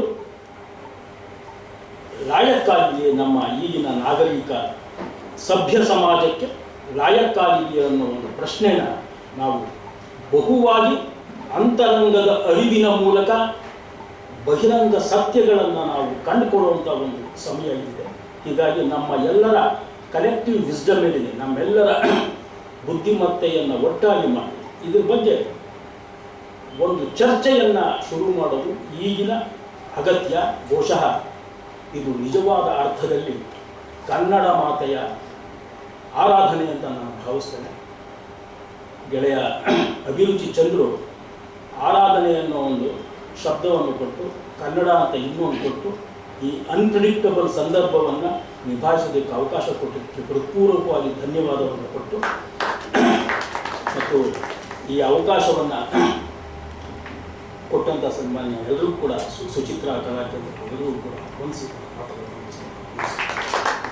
ನಮಸ್ಕಾರ ಸರ್, ಧನ್ಯವಾದಗಳು. ಈಗ ಸತ್ಯನಾರಾಯಣರವರ ಮಾತನ್ನು ಕೇಳೋಣ. ಸರ್, ಸತ್ಯನಾರಾಯಣರವರು, ನಾನು ಆಗಲೇ ಅವರ ಪರಿಚಯ ಸಣ್ಣದಾಗಿ ಮಾಡಿಕೊಟ್ಟಿದ್ದೀನಿ, ದಯಮಾಡಿ ಬನ್ನಿ ಸರ್. ನನಗೆ ಕನ್ನಡ ಸಂಸ್ಕೃತಿ ಮತ್ತು ಕನ್ನಡದ ಮನಸ್ಸು ಅನ್ನೋ ಸಂಗತಿಯನ್ನು ಇಟ್ಕೊಂಡು ಕೆಲವು ವಿಚಾರಗಳನ್ನು ನಿಮ್ಮ ಜೊತೆ ಹಂಚ್ಕೊಳ್ತೇನೆ. ಕನ್ನಡ ಮಾತೆ, ಕನ್ನಡ ಆರಾಧನೆ ಮತ್ತು ಬಹಳ ಮುಖ್ಯವಾಗಿ ಹುಣಸವಾಡಿ ರಾಜನ್ ಸರ್ ಮಾತನಾಡ್ತಾ ಹೇಳಿದರು, ಒಂದು ವಿಶೇಷ ಸಂದರ್ಭದಲ್ಲೂ ಈ ರಾಷ್ಟ್ರಕವಿ ಪದವಿಯಂತಹ ಒಂದು ವಿವಾದದಲ್ಲೂ ಕನ್ನಡಿಗರು ಯಾಕೆ ಇಷ್ಟೊಂದು ಸಹನೆ ತಾಳ್ಮೆಯಿಂದ ಇರ್ತಾರೆ? ಒಂದು ಚರ್ಚೆ, ಒಂದು ಆರೋಗ್ಯಕರವಾದ ಚರ್ಚೆ, ಸಂವಾದದಲ್ಲಿ ಭಾಗವಹಿಸಲಾರದಂಥ ಸ್ಥಿತಿ ಯಾಕೆ ನಿರ್ಮಾಣ ಆಗುತ್ತೆ ಅಂತೇಳಿ ನನಗೆ ತಕ್ಷಣ ನೆನಪಿಗೆ ಬಂದ ಒಂದು ಸಂಗತಿ. ನಾನು ಇನ್ನೂ MA ವಿದ್ಯಾರ್ಥಿ ಆಗಿದ್ದೆ. 1991ರಲ್ಲಿ ಅನಂತಮೂರ್ತಿಯವರು ಕನ್ನಡ ಅಧ್ಯಯನ ಸಂಸ್ಥೆಗೆ ಬಂದಿದ್ದರು. ಆಗ ಕುವೆಂಪು ಕನ್ನಡ ಅಧ್ಯಯನ ಸಂಸ್ಥೆ ಅಂತ ಮೈಸೂರು ವಿಶ್ವವಿದ್ಯಾನಿಲಯದ ಕನ್ನಡ ಅಧ್ಯಯನ ಸಂಸ್ಥೆ ಬದಲಾಯಿತು, ಕುವೆಂಪು ಅವರ ಹೆಸರನ್ನು ಸೇರಿಸಬೇಕು ಅಂತೇಳಿ. ಆಗ ಅವರು ಹೇಳಿದ ಒಂದು ಸಂಗತಿ, ಅದನ್ನು ತುಂಬ ಕಡೆ ಹೇಳಿದರು ಅವರು. ಕುವೆಂಪು ಅವರಿಗೆ ರಾಷ್ಟ್ರಕವಿ ಪ್ರಶಸ್ತಿಯನ್ನು ಕೊಡ್ತಲ್ಲ ಕರ್ನಾಟಕ ಸರ್ಕಾರ. ಆ ಸಂದರ್ಭದ ಒಂದು ಘಟನೆಯನ್ನು ಹೇಳಿದರು, ತುಂಬ ತಮಾಷೆ. ಶಿವಮೊಗ್ಗದಲ್ಲಿ ಆ ಕಾರ್ಯಕ್ರಮ ನಡೀತು. ಕುವೆಂಪು ಅವರಿಗೆ ರಾಷ್ಟ್ರಕವಿ ಪದವಿಯನ್ನು ಕೊಡೋದು ಇಡೀ ನಾಡಿನ ಒಂದು ದೊಡ್ಡ ಉತ್ಸವ ಥರ ಅದು. ಬೇಂದ್ರೆ ಆ ಕಾರ್ಯಕ್ರಮದ ಅಧ್ಯಕ್ಷರು, ಮುಖ್ಯಮಂತ್ರಿಗಳು ಮುಖ್ಯ ಅತಿಥಿಗಳಾಗಿದ್ದರಂತೆ. ಆಗ ಬೇಂದ್ರೆ ಹೇಳಿದ ಮಾತು ಅನಂತಮೂರ್ತಿಯವರು ಹೇಳ್ತಾ ಇದ್ರು. ಬೇಂದ್ರೆ ಅವರಿಗೆ ಭಾಳ ಕೋಪ ಇತ್ತಂತೆ. ನಾನು ರಾಷ್ಟ್ರಕವಿನೇ ಅಲ್ವಾ, ನಾನೇನು ಅರಾಷ್ಟ್ರಕವಿನ, ಕುವೆಂಪುಗೆ ಮಾತ್ರ ಕೊಡುತ್ತೆ ಅವರಿಗೆ. ನಾನು ಮುಂದೆ ಹೇಳ್ತೀನಿ ಬೇಂದ್ರೆ ಅವರ ಅಂತಃಕರಣ ಯಾವ ಥರದ್ದು ಅಂತ. ಆದರೆ ಅವರ ವಿದ್ವತ್ತಿಗೆ ತಕ್ಕ ಒಂದು ಇದಿತ್ತು ಅವರಲ್ಲಿ, ಗತ್ತು ಗಮ್ಮತ್ತು ಅಂತಾರಲ್ಲ, ಗರ್ದಿ ಗಮ್ಮತ್ತು ಅಂತಾರಲ್ಲ. ನಾನು ಯಾರಿಗೇನು ಕಡಿಮೆ ಅಂತೇಳಿ ಮುಲಾಜಿಲ್ಲದೆ ಹೇಳ್ಬಿಡೋರು. ಆಗ ಕುವೆಂಪುಗೆ ಜ್ಞಾನಪೀಠ ಪ್ರಶಸ್ತಿ ಬಂದಮೇಲೆ ಬೇಂದ್ರೆಗೆ ಬಂದಿತ್ತು. ಕೇಂದ್ರ ಸಾಹಿತ್ಯ ಅಕಾಡೆಮಿ ಕುವೆಂಪು ಬಂದಮೇಲೆ ಬೇಂದ್ರೆಗೆ ಬಂದಿತ್ತು. ರಾಷ್ಟ್ರಕವಿ ಪ್ರಶಸ್ತಿ ಬೇರೆ ಇವ್ರನ್ನೇ ಅಧ್ಯಕ್ಷತೆ ಮಾಡಿಕೊಟ್ರಲ್ಲ, ಸುಮ್ಮನಿರಲಿಲ್ಲ ಅಂತವರು. ಅಧ್ಯಕ್ಷ ಭಾಷಣ ಮಾಡುವಾಗ ಹೇಳಿದ್ರಂತೆ, ನಮ್ಮ ಕರ್ನಾಟಕ ಸರ್ಕಾರ ಮಾನ್ಯ ಪುಟ್ಟಪ್ಪನವರಿಗೆ ರಾಷ್ಟ್ರಕವಿ ಪ್ರಶಸ್ತಿ ಕೊಟ್ಟಿದೆ, ಭಾಳ ಸಂತೋಷ. ಆದರೆ ಪುಟ್ಟಪ್ಪ ರಾಷ್ಟ್ರಕವಿ ಎಂದ ಮಾತ್ರಕ್ಕೆ ಬೇಂದ್ರೆ ರಾಷ್ಟ್ರಕವಿ ಅಲ್ಲ, ನಾನು ರಾಷ್ಟ್ರಕವಿನೇ, ಸರ್ಕಾರಕ್ಕೆ ಯೋಗ್ಯತೆ ಇಲ್ಲ ನಮ್ಗೆ ಕೊಡೋಕ್ಕೆ ಅಂತೇಳಿ ಈ ಥರದ ಸರ್ಕಾರವನ್ನು ಒಂದು ಇದನ್ನ ಸಂವಾದಕ್ಕೆ ಇರ್ತಕ್ಕಂಥ ಶಕ್ತಿ ಬೇಂದ್ರೆ ನಮಗೆ ಹೇಳಿಕೊಟ್ಟಿದ್ದಾರೆ. ನಾನು ರಾಷ್ಟ್ರಕವಿ ಅಲ್ವಾ ಆಗಿದ್ರೆ ಅಂತ. ಯಾಕಂದರೆ ರಾಷ್ಟ್ರಕವಿ ಪದವಿಯ ಒಂದು ಅನುಕೂಲ ರಾಷ್ಟ್ರಕವಿ ಪದವಿ ಬಂದವರಿಗೆ ಇರುತ್ತೆ, ಆದರೆ ಅವ್ರು ಬದುಕಿರೋ ತನಕ ಇನ್ನೊಬ್ಬರಿಗೆ ಆ ಪದವಿ ಬರಲ್ವಲ್ಲ, ಅದು ರಾಷ್ಟ್ರಕವಿ ಇದರ ನಿಯಮ. ಒಬ್ಬ ರಾಷ್ಟ್ರಕವಿ ಬದುಕಿರೋ ತನಕ ಆ ಪದವಿ ಇನ್ನೊಬ್ಬರಿಗೆ ಕೊಡಲ್ಲ ಅಂತೇಳಿ. ಹಾಗಾಗಿ ಕುವೆಂಪು ತೀರ್ಕೊಂಡು 10 ವರ್ಷದ ನಂತರ ಶಿವರುದ್ರಪ್ಪನವರು ತೀರ್ಕೊಂಡು 10 ವರ್ಷ ಆಗಬೇಕೋ ಏನೋ ಅಷ್ಟರಲ್ಲಿ ಈ ಥರದೊಂದು ವಿವಾದ ಆಗಿದ್ದು. ಭಾಳ ಒಳ್ಳೆ ಚರ್ಚೆ, ಭಾಳ ಒಳ್ಳೆ ಚಾಲನೆಯನ್ನು ಕನ್ನಡ ಚಿಂತನೆಗೆ ಸರ್ ಕೊಟ್ಟರು ಅಂತೇಳಿ ನಾನು ಭಾವಿಸ್ತೇನೆ. ಕನ್ನಡ ಅಂತ ಅಂದಾಗ ನನಗೆ ಏನದು ಕನ್ನಡ ಒಂದು ಭಾಷೆ ಅಂತ ಭಾವಿಸ್ಬೇಕಾ? ನನ್ನ ಪಾಲಿಗೆ ಕನ್ನಡ ಒಂದು ಮಾತು, ಒಂದು ಬರವಣಿಗೆ, ಒಂದು ತಿಳುವಳಿಕೆ, ಒಂದು ಜ್ಞಾನ, ಒಂದು ಜೀವನ ಕ್ರಮ, ಒಂದು ಸಂಸ್ಕೃತಿ, ಒಂದು ಪರಂಪರೆ. ಈ ಎಲ್ಲವೂ ಸೇರಿದ್ರೆ ಅದು ನನ್ನ ಕನ್ನಡ ಅಂಥೇಳಿ ಭಾವಿಸ್ತಂಥವನು. ನಮ್ಮ ಹಿರಿಯ ವಚನಕಾರ ಅಲ್ಲಮಪ್ರಭು ಬಹಳ ಒಳ್ಳೆ ಮಾತನ್ನು ಹೇಳಿದ್ದಾರೆ. ಹಿಂದಣ ಹೆಜ್ಜೆಯ ನರಿತಲ್ಲದೆ ನಿಂದ ಹೆಜ್ಜೆಯ ನರಿಯಲಾಗದು ಅಂತ. ಚಂದ್ರು ಸರ್, ಅಭಿರುಚಿ ಚಂದ್ರ ಸರ್ ಹೇಳಿದ್ರು, ಪರಂಪರೆಯನ್ನ ರವಾನಿಸ್ಬೇಕು ಅಂತ ಹೇಳಿ. ಈ ತಿಳುವಳಿಕೆಯನ್ನ ಅಲ್ಲಮಪ್ರಭು ಬಹಳ ಚೆನ್ನಾಗಿ ಹೇಳಿದ್ದಾರೆ. ನಮಗೆ ಪರಂಪರೆಯ ಅರಿವಿದ್ದಾಗ ಮಾತ್ರ ನಾವು ಮುಂದೆ ಎಂಥ ಪರಂಪರೆಯ ವಾರಸುದಾರರಾಗಿದ್ದೀವಿ ಅನ್ನೋ ಹೆಮ್ಮೆ ನಮಗೆ ಬರೋದಕ್ಕೆ ಸಾಧ್ಯ ಅಂತ ಹೇಳಿ ಅವನು ಹಿಂದಣ ಹೆಜ್ಜೆಯನ್ನು ಅರಿತಲ್ಲದೆ ನಿಂದ ಹೆಜ್ಜೆಯನ್ನು ಅರಿಯಲಾಗದು. ನಿಂದ ಹೆಜ್ಜೆ ಅಂತಂದರೆ ವರ್ತಮಾನ. ನಮಗೆ ವರ್ತಮಾನ ಅರ್ಥ ಆಗಬೇಕು ಅಂತಂದರೆ ಹಿಂದಣ ಹೆಜ್ಜೆ ಪರಂಪರೆಯ ಅರಿವಾಗಬೇಕು. ಬಹುಶಃ ಇವತ್ತಿನ ಹೊಸ ತಲೆಮಾರಿನ ಅಲ್ಲಿ ನಾನು ಒಬ್ಬ ಕನ್ನಡ ಅಧ್ಯಾಪಕನಾಗಿ ಗಮನಿಸಿರ್ತಕ್ಕಂಥದ್ದು, ಮಕ್ಕಳಲ್ಲಿ ಕನ್ನಡದ ಬಗ್ಗೆ ಈ ಹಿಂದಣ ಹೆಜ್ಜೆಯ ಅರಿವು, ಪರಂಪರೆಯ ಅರಿವು ಇಲ್ಲದೇ ಇರ್ತಕ್ಕಂಥದ್ದೇ ಕನ್ನಡಾಭಿಮಾನ ಅಳದೇ ಇರೋದಕ್ಕೆ ಬಹಳ ಮುಖ್ಯವಾದ ಕಾರಣ ಅಂಥೇಳಿ. ನಾನು ಕನ್ನಡ ಸಂಸ್ಕೃತಿ ಅಂತನ್ಬೇಕಾದ್ರೆ ಕನ್ನಡದ ಸಂಸ್ಕೃತಿ ಸಮೀಕ್ಷೆಯನ್ನು ಮಾಡಿದಾರಲ್ಲ ಅದನ್ನಾಗಲಿ ಅಥವಾ ಸಂಸ್ಕೃತಿಯ ಪರಿಕಲ್ಪನೆಗಳನ್ನಾಗಲಿ ನಿಮ್ಮ ಎದುರಿಗಿಡೋದಿಲ್ಲ. ಒಬ್ಬ ಸಾಹಿತ್ಯದ ವಿದ್ಯಾರ್ಥಿಯಾಗಿ ನಮ್ಮ ಪರಂಪರೆ ಯಾವ ಥರದ ಸಂಸ್ಕೃತಿಯನ್ನು ನಮಗೆ ಕಲಿಸಿದೆ, ಏನನ್ನು ಹೇಳುತ್ತೆ, ನಾನು ಗಮನಿಸಿದ ಕೆಲವು ಸಂಗತಿಗಳನ್ನು ಮಾತ್ರ ನಿಮ್ಮ ಜೊತೆ ಹಂಚಿಕೊಳ್ತೇನೆ. ನನಗೆ ಕವಿರಾಜ ಮಾರ್ಗ ಮೊದಲ ಉಪಲಬ್ಧ ಗ್ರಂಥ ನಮಗೆಲ್ಲ ಗೊತ್ತಿದೆ. ಅದರಲ್ಲೇ ಬಹುಶಃ ಕನ್ನಡದ ಎಲ್ಲ ಚರ್ಚೆಗಳು ಆರಂಭ ಆಗ್ತಕ್ಕಂಥದ್ದು. ಕನ್ನಡ ನಾಡಿನ ವ್ಯಾಪ್ತಿ ಇರ್ಬೋದು, ಕನ್ನಡ ನಾಡಿನ ಜನರು ಎಂಥವ್ರಿದ್ರು ಅನ್ನೋದಿರ್ಬೋದು, ಅವರು ಓದದೆ ಕೂಡ ಕಾವ್ಯ ಪ್ರಯೋಗ ಪರಿಣತಿ ಮಾಡ್ತಕ್ಕಂಥವ್ರು, ಹಾಗೆ ಹೀಗೆ ಅಂತೆಲ್ಲ ಸಾಕಷ್ಟನ್ನು ನಾವು ಹೇಳ್ತಾನೇ ಬಂದಿದ್ದೀವಿ. ಇವತ್ತು ಕೂಡ ನಾವು ಕನ್ನಡದ ಬಗ್ಗೆ, ಕನ್ನಡ ಪರಂಪರೆ ಅಂದರೆ ಕವಿರಾಜ ಮಾರ್ಗದಿಂದಲೇ ಆರಂಭ ಮಾಡ್ತಕ್ಕಂಥದ್ದು. ನನಗೆ ಅದರಲ್ಲಿ ಇವತ್ತಿನ ಸಂದರ್ಭಕ್ಕೆ ಹೇಳ್ಬೋದಾದಂಥ ಬಹಳ ಒಂದು ಒಳ್ಳೆ ಮಾತಿದೆ. ನಾವು ಎಷ್ಟೋ ಮಾತುಗಳನ್ನು ನಿಜವಾಗ್ಲೂ ಚಿನ್ನದಂಥ ಮಾತು ಅಂತ ಹೇಳ್ತೀವಲ್ಲ, ಕವಿರಾಜ ಮಾರ್ಗದಲ್ಲಿ ಇರ್ತಕ್ಕಂತಹ ನಿಜವಾದ ಚಿನ್ನದಂಥ ಮಾತೊಂದಿದೆ. ಏನಪ್ಪ ಅಂತಂದರೆ ಕವಿರಾಜ ಮಾರ್ಗಕಾರ ಒಂದು ಕಡೆ ಹೇಳ್ತಾನೆ, ಕಸವರಂ ಎಂಬುದು ನೆರೆ ಸೈರಿಸಲಾರ್ಪಡೆ ಪರ ವಿಚಾರಮಂ ಪರಧರ್ಮಮಂ ಅನ್ನೋ ಒಂದು ಮಾತು. ನಿಜವಾದ ಚಿನ್ನದಂಥ ಮಾತು. ಯಾವುದು ಒಂದು ದೇಶದ ನಿಜವಾದ ಸಂಪತ್ತು ಅನ್ನೋದಕ್ಕೆ ಜಾನ್ ರಸ್ಕಿನ್ ಅಂತಕ್ಕಂಥ ಒಬ್ಬ ಚಿಂತಕ ಹೇಳ್ತಾನೆ, ಒಂದು ದೇಶದ ಸಂಪತ್ತು ನಿರ್ಧಾರ ಆಗ್ತಕ್ಕಂಥದ್ದು ಆ ದೇಶ ಸಂಚಯಿಸ್ಕೊಂಡಿರೋ ಚಿನ್ನ ಬೆಳ್ಳಿ ಹಣದಲ್ಲ, ಅದು ಎಂತಹ ವಜ್ರ ಸದೃಶವಾದ ವ್ಯಕ್ತಿತ್ವವನ್ನು ಹೊಂದಿದೆ ಅನ್ನೋದ್ರ ಮೇಲೆ ಆಧರಿಸಿರುತ್ತೆ ಅಂತ. ಅವನು 150 ವರ್ಷದ ಹಿಂದೆ ಹೇಳಿದ ಮಾತು. ಆದರೆ 2000 ವರ್ಷಗಳ ಇತಿಹಾಸ ಇರ್ತಕ್ಕಂತಹ 1000 ವರ್ಷದ ಹಿಂದೆ ನಮಗೆ ಸಿಕ್ಕಿರ್ತಕ್ಕಂತಹ ಈ ಕವಿರಾಜ ಮಾರ್ಗದಲ್ಲಿ ಅವನು ಹೇಳೋ ಮಾತಿದೆಯಲ್ಲ, ಜಾನ್ ರಸ್ಕಿನ್ ಹೇಳ್ತಕ್ಕಂಥ ಮಾತಿಗಿಂತ ಬಹಳ ದೊಡ್ಡದು ಅಂತ ಅನ್ಸುತ್ತೆ. ನೋಡಿ, ಅವನು ಹೇಳ್ತಾನೆ, ಕಸವರಂ ಎಂಬುದು ನೆರೆ ಸೈರಿಸಲಾರ್ಪಡೆ ಪರ ವಿಚಾರಮಂ ಪರಧರ್ಮಮಂ. ಯಾವ ಕಸವರ ಅಂದರೆ ಚಿನ್ನ ಅಥವಾ ಸಂಪತ್ತು ಅಂತ. ಯಾವುದು ನಿಜವಾದ ಸಂಪತ್ತು ಅಂತಂದರೆ ನಮ್ಮ ಜೊತೆ ಬದುಕ್ತಕ್ಕಂತಹ ಪರರ ಅಕ್ಕಪಕ್ಕದವರ ವಿಚಾರವನ್ನು ಧರ್ಮವನ್ನು ಗೌರವಿಸ್ತಕ್ಕಂಥ ಮನುಷ್ಯನ ಗುಣ ಇದೆಯಲ್ಲ, ಅದು ನಿಜವಾದ ಸಂಪತ್ತು. ಕವಿರಾಜ ಮಾರ್ಗಕಾರ ಇಂತಹ ಒಂದು ಸಂಸ್ಕೃತಿಯನ್ನು ಕನ್ನಡದಲ್ಲಿ, ಕನ್ನಡ ನಾಡಿನಲ್ಲಿ ಖಂಡಿತದಿಂದ ಈ ಮಾತನ್ನು ಬರೆಯೋದಕ್ಕೆ ಸಾಧ್ಯ.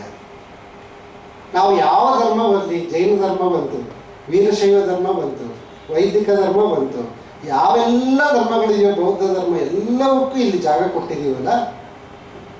ಇವತ್ತು ನಾವು ಈ ಧರ್ಮದ ಹೆಸರಿನಲ್ಲಿ ಮನುಷ್ಯರನ್ನು ದ್ವೇಷಿಸ್ತೀವಲ್ಲ, ನಮಗೆಲ್ಲ ಹೇಳಿರ್ತಕ್ಕಂಥ ಕಿವಿ ಮಾತು, ನಿಜವಾದ ಸಂಸ್ಕೃತಿ ಅಂದರೆ ಈ ಥರದ್ದು. ನಿನ್ನ ಮನೇಲಿ ನಿನ್ನ ಧರ್ಮ ಆಚರಿಸು, ಪಕ್ಕದ ಮನೆಯಲ್ಲಿ ಅವ್ರ ಧರ್ಮವನ್ನು ಆಚರಿಸೋದಕ್ಕೆ ಬಿಡು. ನಾವೆಲ್ಲ ಕನ್ನಡಿಗರು ಅಂತ ಹೆಮ್ಮೆಯಿಂದ ಹೇಳ್ತೀವಲ್ಲ, ಒಂದು ಅರ್ಥದಲ್ಲಿ ನೋಡಿ, ನಾವೆಲ್ಲ ಕನ್ನಡಿಗರು ಅಂತ ಅನ್ಬೇಕಾದ್ರೆ ಇನ್ನೂ ಕೂಡ ನಾವು ಜಾತಿ ಭಾವನೆಯನ್ನು ಬಿಟ್ಟಿರಲ್ಲ. ನೀನು ಆ ಜಾತಿ ಈ ಜಾತಿ ಅಂತ ಹೇಳ್ತೀವಿ, ನೀನು ಆ ಧರ್ಮ ಈ ಧರ್ಮ ಅಂತ ಹೇಳ್ತೀವಿ.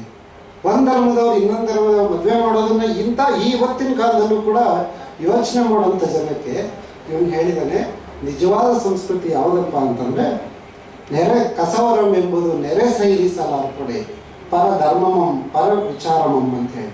ಭಾಳ ಒಳ್ಳೆ ಚಿನ್ನದಂಥ ಮಾತು ಅಂದರೆ ಇದು ಅಂತೇಳಿ ನನಗೆ ಅನ್ನಿಸ್ತಕ್ಕಂಥದ್ದು. ಆಮೇಲೆ ನಮ್ಮ ಸಾಹಿತ್ಯ ಚರಿತ್ರೆ ಪರಂಪರೆಯನ್ನೆಲ್ಲ ನಾವು ಕಟ್ಟಿದ್ದು ಹಳೆಗನ್ನಡ ಕಾವ್ಯ ಮತ್ತು ಶಾಸನಗಳಿಂದ. ಕಾವ್ಯದ ಉಲ್ಲೇಖಗಳು ನಮ್ಗೆ ಗೊತ್ತಿದೆ. ಬಹಳ ಪ್ರಸಿದ್ಧವಾದ ಮಾತು, ಪಂಪ ಹಿಂಗೆ ಹೇಳಿದಾನೆ, ರನ್ನ ಹಿಂಗೆ ಹೇಳಿದಾನೆ, ಪೊನ್ನ ಹೀಗೆ ಹೇಳಿದಾನೆ, ಬಸವಣ್ಣ ಹೀಗೆ ಹೇಳಿದ್ದಾರೆ ಅಂತ ಹೇಳ್ತಿರ್ತೀವಿ. ಶಾಸನಗಳ ಕಡೆ ಗಮನ ಕೊಟ್ಟರೆ ಅದರಲ್ಲೂ ಕೂಡ ಕನ್ನಡದ ಸಂಸ್ಕೃತಿ ಎಷ್ಟು ಚೆನ್ನಾಗಿ ಅನಾವರಣಗೊಂಡಿದೆ ಅಂತ ಹೇಳಿ. ಬಹುಶಃ ಕಪ್ಪೆ ಅರಭಟ್ಟನ ಶಾಸನದ ಮಾತು ನಮಗೆಲ್ಲ ಗೊತ್ತಿದೆ. ಕಪ್ಪೆ ಅರಭಟ್ಟನ ಶಾಸನ ಅಂದರೆ ಕನ್ನಡಿಗರು ಈ ಥರ ಇದ್ದರು, ಸಾಧುಗೆ ಸಾಧು, ಮಾಧುರ್ಯಂಗೆ ಮಾಧುರ್ಯ, ಬಾದಿಪ್ಪ ಕಲಿಗೆ ಕಲಿಯುಗ ವಿಪರೀತನ್ ಮಾಧವನೀತನ್ ಕರನಲ್ಲ ಅನ್ನೋ ಮಾತಿದೆಯಲ್ಲ, ಇದು ನಮಗೆ ನೆನಪಾಗುತ್ತೆ. ಆದರೆ ಅದೇ ಕಾಲಮಾನದಲ್ಲಿ ಹೆಚ್ಚು ಕಡಿಮೆ 12ನೇ ಶತಮಾನದಲ್ಲಿ ಸೇವಣರ ಕಾಲದ ಶಾಸನದ ಒಂದು ಪದ್ಯವನ್ನು ನಮ್ಮ ರಾಷ್ಟ್ರಕವಿ GS ಶಿವರುದ್ರಪ್ಪ ಅವರ ಅಧ್ಯಕ್ಷ ಭಾಷಣದಲ್ಲಿ ಬಹಳ ಹೈಲೈಟ್ ಮಾಡಿ ಹೇಳಿದರು. ಜಗತ್ತು ಎಷ್ಟು ದೊಡ್ಡದಿದೆ ಅಂತ ಗೊತ್ತಿಲ್ಲದ ಕಾಲದಲ್ಲಿ ಒಂದು ಶಾಸನ ಬರೆದ ಒಬ್ಬ ಕವಿಯ ಕಲ್ಪನೆ ನೋಡಿ, ಇದು ನಿಜವಾದ ಕನ್ನಡದ ಸಂಸ್ಕೃತಿ ಅಂತ ಹೇಳಿ. ಸೇವಣರ ಕಾಲದ ಆ ಶಾಸನ ಯಾರು ಬರೆಸಿದ್ದು ಅಂತ ಇವತ್ತಿಗೂ ಗೊತ್ತಿಲ್ಲ, ಬರೆದ ಕವಿ ಹೆಸರು ಕೂಡ ಗೊತ್ತಿಲ್ಲ, ಶಾಸನದಲ್ಲಿ ಉಲ್ಲೇಖ ಇಲ್ಲ ಇದರಲ್ಲಿ. ಆ ಶಾಸನದಲ್ಲಿ ಮೊದಲೇ ಒಂದು ಸರಸ್ವತಿಯ ಕಲ್ಪನೆ ಬರುತ್ತಂತೆ, ಚಿತ್ರ. ಅವನ ಕವಿ ಪದ್ಯ ಬರೆದೇನು. ನಮಗೆ ಸಾಮಾನ್ಯವಾಗಿ ಸರಸ್ವತಿ ಅಂತಂದರೆ ಅವಳು ಪುಸ್ತಕ ಹಸ್ತೆ, ವೀಣಾಪಾಣಿ ಅಥವಾ ಹಂಸ ಅಥವಾ ಮಯೂರ ವಾಹನೆ, ಈ ಥರದ ಒಂದು ಕಲ್ಪನೆ ಇದೆ. ಆದರೆ ಸೇವಣರ ಕಾಲದ ಆಶಾಸನದಲ್ಲಿ ಬರ್ತಕ್ಕಂತಹ ಪದ್ಯದಲ್ಲಿ ಸರಸ್ವತಿ ಒಬ್ಬ ಯೋಗಿನಿ ಇದೆ, ತಪಸ್ಸು ಮಾಡ್ತಾ ಇದ್ದಾಳೆ. ಅವನು ಹೇಳ್ತಾನೆ, ಈ ಬ್ರಹ್ಮ ನಿರ್ಮಿಸಿರ್ತಕ್ಕಂಥ ಇಡೀ ಬ್ರಹ್ಮಾಂಡವನ್ನು ಮಣಿಮಾಲೆಯನ್ನಾಗಿ ಮಾಡಿಕೊಂಡು ಯಾರು ತನಗೆ ಶರಣು ಅಂತಾರೋ ಅವರಿಗೆ ಶ್ರೇಯಸ್ಸನ್ನು, ಇಡೀ ಜಗತ್ತಿಗೆ ಶ್ರೇಯಸ್ಸನ್ನು, ಶಾಂತಿಯನ್ನು, ನೆಮ್ಮದಿಯನ್ನು ಬಯಸ್ತಕ್ಕಂಥವಳು ಈ ಸರಸ್ವತಿ ಅಂತೇಳಿ ಹೇಳಿದನಲ್ಲ. ಅಂದರೆ ಸುಮಾರು 800 ವರ್ಷಗಳ ಹಿಂದೆ ಸೇವಣರ ಕಾಲದ ಒಂದು ಶಾಸನ ಇಡೀ ಜಗತ್ತಿನ ಶಾಂತಿಯನ್ನು ಬಯಸ್ತಕ್ಕಂಥ ಒಂದು ಮನಸ್ಸನ್ನು ತೋರಿಸುತ್ತಲ್ಲ, ಒಂದು ಸಂಸ್ಕೃತಿಯನ್ನು ಬಿಂಬಿಸಿದೆಯಲ್ಲ, ಅದು ಬಹಳ ದೊಡ್ಡ ಸಂಗತಿ. ನಾವು ಇವತ್ತು ವಿಶ್ವಮಾನವ, ವಿಶ್ವಚೇತನ ಅಂತೆಲ್ಲ ಹೇಳ್ತೀವಿ, ಪಕ್ಕದವ್ರನ್ನ ಕಂಡ್ರೆ ಅಸೂಯೆ ದ್ವೇಷಗಳನ್ನು ವ್ಯಕ್ತಪಡಿಸ್ತಾ ಇರ್ತೀವಲ್ಲ. ಹಿಂದೆ ಜಗತ್ತು ಎಷ್ಟು ದೊಡ್ಡದು ಅಂತ ಗೊತ್ತಿಲ್ಲದ ಕಾಲದಲ್ಲಿ, ಗ್ಲೋಬ್ ಎಷ್ಟು ದೊಡ್ಡದಿತ್ತು ಅನ್ನೋದೇ ಗೊತ್ತಿರಲಿಲ್ಲ 800 ವರ್ಷದಿಂದ. ಕನ್ನಡದ ಸಂಸ್ಕೃತಿ ಇದೆಯಲ್ಲ, ಕನ್ನಡದ ಕಲ್ಪನೆ ಇದೆಯಲ್ಲ, ಇಡೀ ಜಾಗತಿಕ ಶಾಂತಿಯನ್ನು ಬಯಸ್ತಕ್ಕಂಥದ್ದು ಬಹಳ ದೊಡ್ಡದು ಅಂತ ಹೇಳಿ. ಹಾಗೆಯೇ ನನಗೆ ಬಹಳ ಮುಖ್ಯ ಅಂತ ಅನಿಸಿದ್ದು ಇನ್ನೊಂದು ವಿಜಯನಗರ ಕಾಲದ 14ನೇ ಶತಮಾನದಲ್ಲಿ ಹಂಪೆನಲ್ಲಿ ಸಿಕ್ಕಿರ್ತಕ್ಕಂಥ ಒಂದು ಶಾಸನದಲ್ಲಿ ಬಹುಶಃ ಇವನು ಯಾರು ಪ್ರೌಢ ಪ್ರತಾಪ ದೇವರಾಯ ಅಂತ ಇದ್ದ, ಆತನ ಮಂತ್ರಿ ಒಬ್ಬ ಲಕ್ಷ್ಮೀಧರಾದ ಅಮಾತ್ಯ ಅಂತೇಳಿ, ಲಕ್ಷ್ಮೀಧರ ಅಮಾತ್ಯ ಅಂತೇಳಿ ಅವನ ಹೆಸರು. ಈ ಶಾಸನ ನಿಮಗೆಲ್ಲ ಗೊತ್ತಿರ್ತಕ್ಕಂಥದ್ದು. ಅವನು ಒಂದು ಗಣಪತಿ ದೇವಸ್ಥಾನ ಕಟ್ಸೋದಕ್ಕೆ ಅಂತೇಳಿ ಒಂದು ದತ್ತಿ ನಿಧಿಯನ್ನು ಕೊಟ್ಟಿರ್ತಾನೆ. ಅದನ್ನು ಆತ ಶಾಸನದಲ್ಲಿ ಕೆತ್ತಿಸ್ಯಾನ. ನಾನು ಯಾಕೆ ಕೊಟ್ಟೆ, ಏನು ಕೊಟ್ಟೆ, ಎಷ್ಟು ಕೊಟ್ಟೆ ಅಂತ ಹೇಳಿಲ್ಲ. ಬದಲಿಗೆ ಅವನು ಏನು ಮಾಡಿದ್ದಾನೆ ಅಂತಂದರೆ, ನನಗೇನು ಕೊಡಬೇಕು ಅನ್ನೋ ಗುಣ ಯಾವುದರಿಂದ ಬಂತು ಅನ್ನೋದನ್ನು ಹೇಳಿದ್ದಾನೆ. ನನಗದು ಭಾಳ ಮುಖ್ಯ. ಅವನು ಇದನ್ನು ಕೊಟ್ಟನೋ ಬಿಟ್ಟನೋ, ಎಷ್ಟು ಕೊಟ್ಟನೋ, ಎಷ್ಟು ಎಕರೆ ಕೊಟ್ಟನೋ ಅನ್ನೋದು ಮುಖ್ಯ ಅಲ್ಲ. ಆದರೆ ಯಾವ ಸಂಸ್ಕೃತಿ ನನಗೆ ಈ ಥರ ದಾನವನ್ನು ಮಾಡೋದನ್ನು ಪ್ರೇರೇಪಿಸ್ತು ಅನ್ನೋದನ್ನು ಹೇಳಬೇಕಾದ್ರೆ ಅವನು ಹೇಳಿದಾನೆ, ತನ್ನ ತಾಯಿ, ಈ ಲಕ್ಷ್ಮೀಧರ ಅಮಾತ್ಯ ಮಂತ್ರಿ ಇದ್ನಲ್ಲ, ಅವನ ತಾಯಿ ಚಿಕ್ಕಂದಿನಲ್ಲಿ ಏನನ್ನ ಹೇಳಿದ್ಲು, ಹಾಲು ಕುಡಿಸ್ಬೇಕಾದ್ರೆ ನಾವು ನಮ್ಮ ಕನ್ನಡದ ಸಂಸ್ಕೃತಿ ಹೇಗಿರುತ್ತೆ ಅಂದರೆ ತಾಯಿಯಿಂದ ಬರುತ್ತೆ ಅಂತೇಳಿ, ಅದಕ್ಕೆ ಕನ್ನಡವನ್ನು ತಾಯಿ ಅಂತ ಹೇಳೋದು ನಾವು, ತಂದೆ ಅಂತ ಹೇಳಲ್ಲ. ಅಮ್ಮ ಅಂತ ಯಾಕೆ ಹೇಳ್ತೀವಿ ಅಂತಂದರೆ, ಅಮ್ಮ ಹಾಲು ಕುಡಿಸ್ಬೇಕಾದ್ರೆ ಆ ಸಂಸ್ಕೃತಿಯನ್ನು ರಕ್ತದ ಜೊತೆ ಬೆರೆಸ್ಬಿಡ್ತಾಳೆ ಅಂತ ಹೇಳಿ. ಅದಕ್ಕೆ ಅವನು ಹೇಳಿದ, ನನ್ನ ತಾಯಿ ಏನು ಕಲಿಸಿದ್ಲಪ್ಪ ಅಂತಂದರೆ, ಕೆರೆಯನ್ನು ಕಟ್ಟಿಸು, ನೀನು ದೊಡ್ಡವನಾದ್ಮೇಲೆ ಕೆರೆ ಕಟ್ಸಯ್ಯ, 4 ಜನಕ್ಕೆ ಉಪಕಾರ ಆಗುತ್ತೆ ಅಂತ ಹೇಳಿ ಹಾಲು ಕುಡಿಸ್ತಾ ಇದ್ದಂತೆ.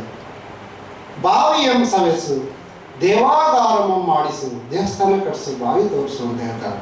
ಅಜ್ಜರೆಯೋಳು ಸಿಲ್ಕಿದ ಅನಾಥರಂ ಬಿಡಿಸು. ಅಜ್ಜರೆ ಅಂತಂದ್ರೆ ಬಡತನ, ನಿನಗೆ ಸಾಧ್ಯ ಆದರೆ ಯಾರು ಬಡವರು ಇರ್ತಾರೋ ಅವ್ರನ್ನ ಕಾಪಾಡಪ್ಪ, ಬಡತನದಿಂದ ಪಾರು ಮಾಡು ಅಂತ. ಮಿತ್ರರಿಗಿಂಬು ಕೈ, ಯಾರು ಸ್ನೇಹಿತರು ಅಂತ ಇರ್ತಾರೋ ಅವ್ರು ಒಳಿತನ್ನು ಮಾಡಿ, ಕೆಟ್ಟದ್ದು ಮಾಡಬೇಡ, ದ್ರೋಹ ಮಾಡಬೇಡ ಅಂತ ಹೇಳಿದಾಳಂತ ಅವಳ ತಾಯಿ. ಆದ್ದರಿಂದ ಇದನ್ನ ಕೇಳಿ ಕೇಳಿ ಕೇಳಿ ನಾನು ಬೆಳೆದೆ ಅಂತ ಹೇಳ್ತಾರಲ್ಲ, ಬಹಳ ಒಳ್ಳೆ. ನಾವು ಅವರು ದಾನ ಮಾಡಿದ್ರು, ಮಾಡಿದ್ರು, ಈಗ ಮಾಡಿದ್ರು, ಅವ್ರ ಸ್ಟೇಟಸ್ಸನ್ನು ಕೇಳೋದಕ್ಕಿಂತ ಯಾವುದು ದಾನ ಗುಣವನ್ನು ಕಲಿಸ್ತು ಅಂತೇಳಿ, ಇದೆಲ್ಲವೂ ಕನ್ನಡ ಪರಂಪರೆ ಮತ್ತು ಕನ್ನಡ ಸಂಸ್ಕೃತಿಯಲ್ಲಿ ಬಹಳ ಮುಖ್ಯವಾಗ್ತಕ್ಕಂಥ ಸಂಗತಿ ಅಂತೇಳಿ ನನಗನ್ಸುತ್ತೆ. ಇದೇನು ಅಂಥ ದೊಡ್ಡ ಸಂಗತಿ ಅಲ್ಲ. ಅದಕ್ಕಿಂತ ಹಿಂದೆ ಇರ್ತಕ್ಕಂಥ ಜಾನಪದ ಸಾಹಿತ್ಯದಲ್ಲಿ ನಾವು ಈ ಥರದನ್ನು ಬೇಕಾದಷ್ಟು ನೋಡಿದ್ದೀವಿ. ಲಕ್ಷ್ಮೀಧರ ಅಮಾತ್ಯನ ತಾಯಿ ಓದಿದ್ಲೋ ಇಲ್ಲೋ ನಮಗೆ ಗೊತ್ತಿಲ್ಲ, ಆದರೆ ಜಾನಪದ ಕವಿಯತ್ರಿಯರಿದ್ರಲ್ಲ ಎಲ್ಲ ಅನಕ್ಷರಸ್ಥರು. ಅವ್ರು ಹೇಳಿದ ಎಷ್ಟು ಪದ್ಯಗಳು ಇದ್ರ ಜೊತೆ ಇಟ್ಟು ನಾವು ನೋಡ್ಬೋದು. ಒಬ್ಬ ತಾಯಿ ಮಗುಗೆ ನೀನು ಮುಖ್ಯಮಂತ್ರಿ ಆಗು, ಅದಾಗು, ಇದಾಗು ಅಂತ ಹೇಳಲ್ಲ. ಬದಲಿಗೆ ಅವಳು ಹೇಳ್ತಾಳೆ ನೋಡಿ, ಆಚಾರಕರ ಸಾಗು, ನೀತಿಗೆ ಪ್ರಭುವಾಗು, ಮಾತಿನಲ್ಲಿ ಚೂಡ ಮಣಿಯಾಗು, ನನ್ನ ಕಂದ ಜ್ಯೋತಿಯೇ ಆಗು ಜಗಕ್ಕೆಲ್ಲ. ಎಷ್ಟು ಒಳ್ಳೆ ಮಾತನ್ನು ಹೇಳ್ಕೊಡ್ತಾರೆ. ಇದು ನಮ್ಮ ಸಂಸ್ಕೃತಿ ಅಂತ ಹೇಳಿ. ನೀನು ಆಚಾರಕ್ಕೆ ಅರಸಾಗು ಅಂದರೆ ನಿನ್ನ ನೋಡಿ ಆ ನಡವಳಿಕೆನ ಉಳಿದವರೆಲ್ಲ ಕಲಿಬೇಕು. ನೀನು ಅವರಿಗೆಲ್ಲ ಮಾಡೆಲ್ ಆಗಬೇಕು. ನೀನು ಯಾವುದೋ ದೊಡ್ಡ ಸಾಮ್ರಾಜ್ಯಕ್ಕೆ ಅರಸಾಗು ಅಂತ ಹೇಳಲ್ಲ ಅವಳು. ಆಚಾರಕ್ಕೆ ಅರಸಾಗು, ನೀತಿಗೆ ಪ್ರಭುವಾಗು, ಮಾತಿನಲ್ಲಿ ಚೂಡಾಮಣಿಯಾಗು. ಚೂಡಾಮಣಿಯನ್ನು ಕಲ್ಪಿಸಿ ಬಸವಣ್ಣನವರ ವಚನದಲ್ಲಿ ನಮಗೆ ನುಡಿದರೆ ಮುತ್ತಿನ ಹಾರದಂತಿರಬೇಕು, ನುಡಿದರೆ ಮಾಡಿ. ನಾನು 8ನೇ ಕ್ಲಾಸಲ್ಲಿ ಇರಬೇಕಾದ್ರೆ ನಮ್ಮ ಮೇಡಮ್ ಈ ಪದ್ಯ ಮಾಡಬೇಕಾದ್ರೆ ನೋಡಿ, ಮಾಣಿಕ್ಯ, ಮುತ್ತು, ಸ್ಫಟಿಕ ಇದೆಲ್ಲ ಭಾಳ ಕಾಸ್ಟ್ಲಿ ಥಿಂಗ್ಸ್, ಆ ಥರ ಇರಬೇಕು ನಿಮ್ಮ ಮಾತು ಅಂತ ಹೇಳ್ಕೊಟ್ಬಿಟ್ಟಿದ್ರು. ನಾನು ಕನ್ನಡ ಸಾಹಿತ್ಯ ಓದಿದ್ಮೇಲೆ ಅಯ್ಯೋ ಎಂಥ ಪಾಠ ಕೇಳ್ಕೊಂಡು ಬಂದಪ್ಪ ನನಗೆ ಅಂತ. ವಾಸ್ತವವಾಗಿ ಶಿವರುದ್ರಪ್ಪನವರೇ ಅದನ್ನು ಎಷ್ಟು ಚೆನ್ನಾಗಿ ಹೇಳಿದ್ದಾರೆ ಅಂದರೆ, ಮುತ್ತು, ಸ್ಫಟಿಕ, ಮಾಣಿಕ್ಯ ಇವೆಲ್ಲ ಪ್ರತಿಫಲಿಸ್ತಕ್ಕಂಥ ವಸ್ತುಗಳು. ಮಾತು ನಿನ್ನ ವ್ಯಕ್ತಿತ್ವವನ್ನು ಪ್ರತಿಬಿಂಬಿಸುತ್ತೆ, ಹುಷಾರಾಗಿ ಮಾತಾಡು ಅನ್ನೋದನ್ನು ಬಸವಣ್ಣ ಹೇಳ್ಕೊಟ್ಟಿದ್ದಾರೆ ಅಂತ ಅವ್ರು ವಿವರಿಸಿದಾಗ, ಅವ್ರು ವಿವರಿಸಿದ್ದನ್ನು ಓದ್ಕೊಂಡ್ಮೇಲೆ ಅಯ್ಯೋ ನಮ್ಮ ಮೇಡಮ್ ಹೆಂಗೆಲ್ಲ ಪಾಠ ಹೇಳ್ಕೊಟ್ಬಿಟ್ಟಿದ್ರಲ್ಲ ಅಂತೇಳಿ.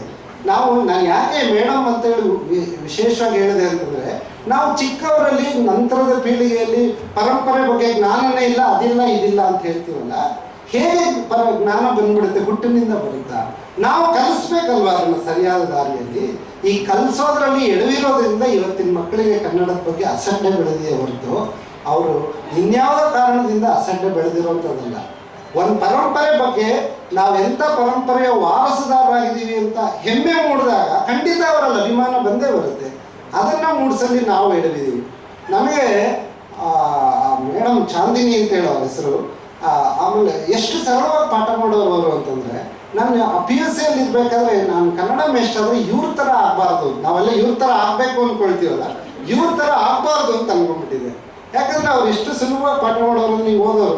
ಅದನ್ನು ಮಾಸ್ತಿ ಅವ್ರದ್ದು ಎಷ್ಟು ಒಳ್ಳೆ ಕತೆ, ಗೌಡ್ರ ಕೋಣ ಅಂತಲ್ಲಿ ಎಷ್ಟು ಒಳ್ಳೆ ಪಾಠ ಮಾಡಬೇಕಾದ್ರೆ ಅದರಿಂದ ಅವನಿಗೆ ಬೇಸರವಾಯಿತು ಅಂತ ಹಿಂಗೆ ಓದ್ಬಿಟ್ಟು ಬೇಸರ ಆಗಲ್ವಾ ಅಂದ್ಬಿಟ್ಟು ಮುಂದಕ್ಕೆ ಓದ್ಬಿಡು. ಇಷ್ಟೇ ಅವ್ರು ಮಾಡ್ತಿದ್ದಿದ್ದು ಪಾಠ, ಇಷ್ಟೇ ಅವ್ರು ಕೊಡ್ತಿದ್ದಿದ್ವಿ ವಿವರಣೆ. ಅಲ್ಲೇನಾದ್ರು ಕ್ವಶನ್ ಮಾರ್ಕ್ ಅದು ಇದು ಬಂದಾಗ ನಿಲ್ಸೋರು ಉಸಿರಾಡಕ್ಕೆ ಅಂತೇಳಿ ಬೇಸರ ಆಗಲ್ವಾ ಅಂತ ಹೇಳ್ಬಿಟ್ಟು.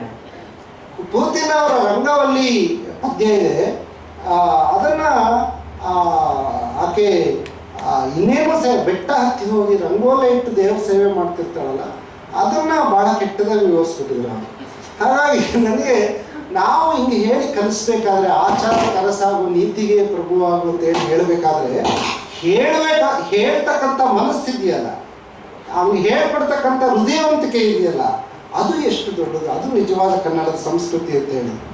ನನಗೆ ಈಗ ನನ್ನ ಮಗ PUC ಹೋಗ್ತಾನೆ. ಬೆಳಿಗ್ಗೆ ಎದ್ದ ತಕ್ಷಣ ನಾವೆಲ್ಲ ನಮ್ಮ ಅಜ್ಜಿ ಹೇಳ್ಕೊಡೋರು, 102 ವರ್ಷ ಬದುಕಿದ್ರು ನಮ್ಮ ಅಜ್ಜಿ. ಎದ್ದ ತಕ್ಷಣ ದೇವ್ರ ಕಡೆ ನೋಡು ಅಂತ ಕೇಳೋರು. ನಾನು ಯಾಕೆ ನೋಡಬೇಕು ಅಂತ ಕೇಳ್ತಾ ಇದ್ದೆ, ಅನಕ್ಷರಸ್ಥೆ ಯಾಕೆ. ಆದರೆ ಅವ್ರು ಹೇಳಿದ ಒಂದು ಮಾತು ಎಷ್ಟು ಚೆನ್ನಾಗಿ ನೆನಪಿದೆ ನನಗೆ ಅಂದರೆ, ನೋಡಪ್ಪ, ರಾತ್ರಿ ಊಟ ಮಾಡಿ ಮಲ್ಕೊಂಡಾಗ ಬೆಳಿಗ್ಗೆ ಎಚ್ಚರ ಆಗುತ್ತೋ ಇಲ್ವೋ ಗ್ಯಾರಂಟಿ ಇರಲ್ಲ. ನಿದ್ದೆಲೇ ಪ್ರಾಣ ಹೋದ್ರೂ ಹೋಗ್ಬೋದು, ಆದರೆ ಕಣ್ಬಿಟ್ಟಾಗ ದೇವರು ಇನ್ನೊಂದಿನ ಅವಕಾಶ ಕೊಟ್ಟ ಅಂತ, ಅದಕ್ಕೆ ಥ್ಯಾಂಕ್ಸ್ ಹೇಳೋದಕ್ಕೆ, ಧನ್ಯವಾದ ಹೇಳೋದಕ್ಕೋಸ್ಕರ ದೇವ್ರ ಕಡೆ ನೋಡು ಅಂತ ಹೇಳೋದು. ನನ್ನ ಮಗಂಗೆ ಹಂಗೆ ಹೇಳಿದ್ರೆ ಅವನು ಫಸ್ಟ್ SMS ನೋಡ್ತಾನೆ. ಬೆಳಗ್ಗೆ ಎದ್ದ ತಕ್ಷಣ ಫೋನ್ ಆನ್ ಮಾಡಿ ಯಾರ್ಯಾರ್ದು ಹೀಗೆ ಹೀಗೆ ಹೀಗೆ ಅಂತೇಳಿ. ಬೆಳಗಾಗಿ ನಾನಿದ್ದು ಯಾರ್ಯಾರ ನೆನೆಯಲಿ ಅನ್ನೋ ಸಂಸ್ಕೃತಿಯವ್ರು ನಾವು. ನನಗೆ ಆ ಪದ್ಯ ಎಷ್ಟು ಕಾಡುತ್ತೆ ಅಂತಂದರೆ, ನಮ್ಮ ಸಂಸ್ಕೃತಿ ಕನ್ನಡದ ಸಂಸ್ಕೃತಿ ಅನ್ಬೇಕಾದ್ರೆ ನಾನು ದೊಡ್ಡ ದೊಡ್ಡ ವ್ಯಾಖ್ಯಾನಗಳಿಗೆ ಹೋಗಲ್ಲ. ಈ ಥರದ ನಮಗೆಲ್ಲ ಗೊತ್ತಿರೋ ಸಂಗತಿಗಳನ್ನು ಕುರಿತು ನಾನು ಹೇಳೋದು ಯಾವಾಗಲೂ.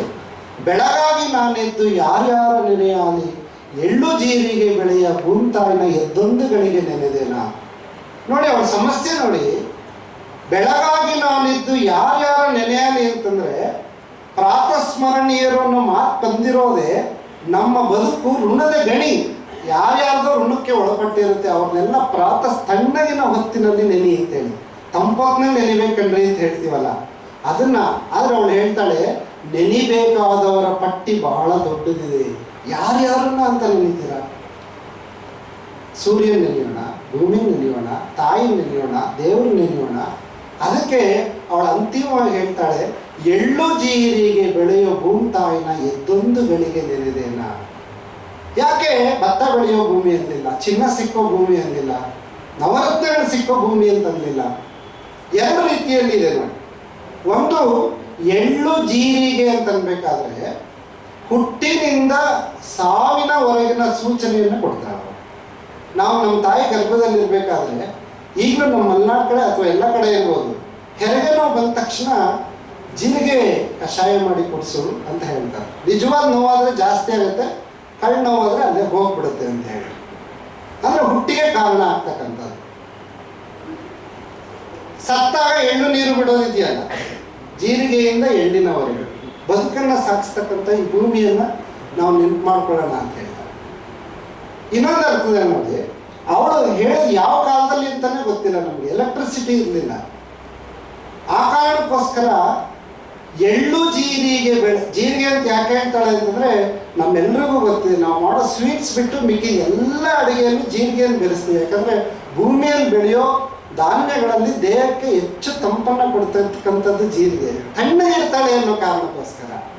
ಎಳ್ಳು ಅಂತ ಯಾಕೆ ಹೇಳಿದ್ದಾರೆ ಅಂತಂದರೆ, ಎಣ್ಣೆ ಅನ್ನೋ ಪದ ಸೃಷ್ಟಿಯಾಗಿರ್ತಕ್ಕಂಥದ್ದೇ ಎಳ್ಳಿನಿಂದ. ಅವಾಗೆಲ್ಲ ಬೇರೆ ಬೇರೆ ಎಣ್ಣೆ ಇರಲಿಲ್ಲ. ಎಣ್ಣೆ ಅಂತಂದರೆ ಎಳ್ಳಿನಿಂದ ಮಾಡಿದ ಮಾತ್ರನೇ ಎಣ್ಣೆ, ಎಣ್ಣೆ ಅಂತಾಗಿರೋದು. ಆ ನಂತರ ಬೇರೆ ಬೇರೆ ಎಣ್ಣೆಗಳು ಬಂದವು. ಈಗ ಎಣ್ಣೆ ಅಂದರೆ ಹಗಲೇ ಒಂದು ಅರ್ಥ ಇದೆ, ರಾತ್ರಿನೇ ಒಂದು ಅರ್ಥ ಇದೆ. ಆದರೆ ಅವಳು ಆ ಒಂದು ಎಳ್ಳು ಜೀರಿಗೆ ಬೆಳೆಯೋ ಭೂಮಿ ತಾಯಿನ ಎದ್ದೊಂದು ಗಳಿಗೆ ನೆನೆದೇನ ಅಂತ ಹೇಳಿದಾಳಲ್ಲ, ಅದೊಂದನ್ನು ಹೇಳಿದ್ರೆ ಎಲ್ಲವನ್ನ ಹೇಳಿದಾಗ ಆಯಿತು ಅಂತ. ಜಾನಪದ ಹಿತ್ತಲು ಅನಂತಮೂರ್ತಿಯವರ ಕಲ್ಪನೆ ಅದು ಬೇಕಾದಷ್ಟು ಸಮೃದ್ಧವಾಗಿದೆ. ಹೇಳ್ತಾ ಹೋದ್ರೆ ತುಂಬ ಹೇಳುವ. ಒಂದೇ ಒಂದು ಮಾತು ನನಗೆ ನೆನಪಾಗ, ಅಕ್ಕಪಕ್ಕದವ್ರ ಮನೇಲಿ ಏನಾದ್ರು ಇಸ್ಕೊಂಡ್ರೆ ನಾವು ವಾಪಸ್ ಕೊಡಬೇಕಾದ್ರೆ ಎಷ್ಟು ಯಾಂತ್ರಿಕವಾಗಿ ಕನ್ನಡ ಬಳಸ್ತೇವೆ, ಥ್ಯಾಂಕ್ಸ್ ಅಂದ್ಬಿಡ್ತೀವಲ್ಲ. ಅದು ಹೇಳಲ್ಲ ಕೆಲವರೆಲ್ಲ.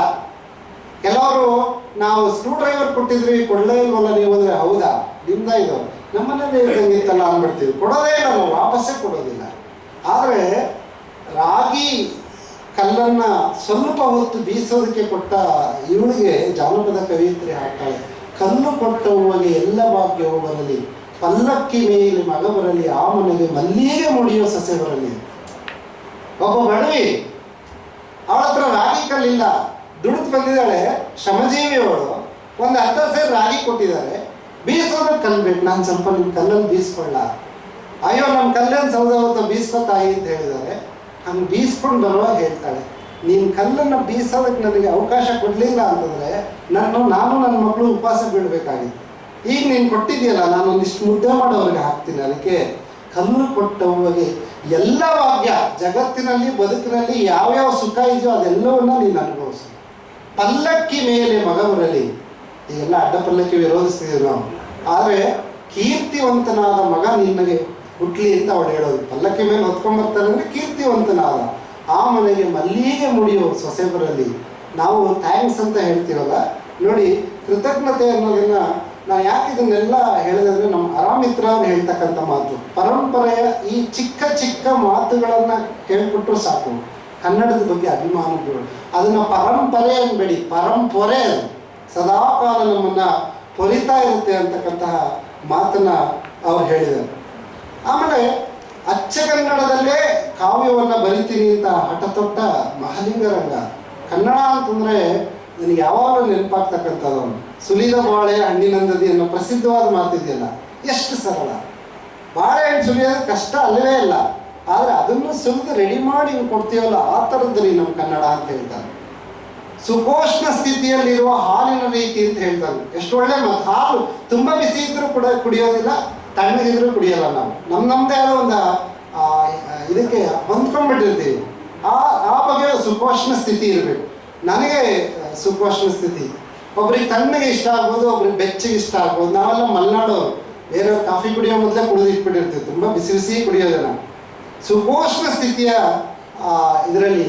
ಆಮೇಲೆ ಸಿಪ್ಪೆ ಸುಲಿದಿಟ್ಟ ಕಬ್ಬಿನ ರೀತಿ ಅಂತ ಹೇಳಿದ್ರಲ್ಲ, ಆ ಮಾತು ನನಗೆ ಬಹಳ ಮುಖ್ಯ. ಆಮೇಲೆ ಕನ್ನಡದ ಮನಸ್ಸು ಅಂತ ಮಾತಾಡೋಕೆ ಹೊರಟಾಗಲೂ ಕೂಡ ಬಹುಶಃ ನನಗೆ ಗೊತ್ತಿದ್ದಂಗೆ ಡಾಕ್ಟರ್ ಹಾಮನಾಯ್ಕರಿ ಮಾತನ್ನು ಮೊದಲು ಬಳಸಿದ್ದು, ಕನ್ನಡದ ಮನಸ್ಸು ಅಂತ ಹೇಳಿ.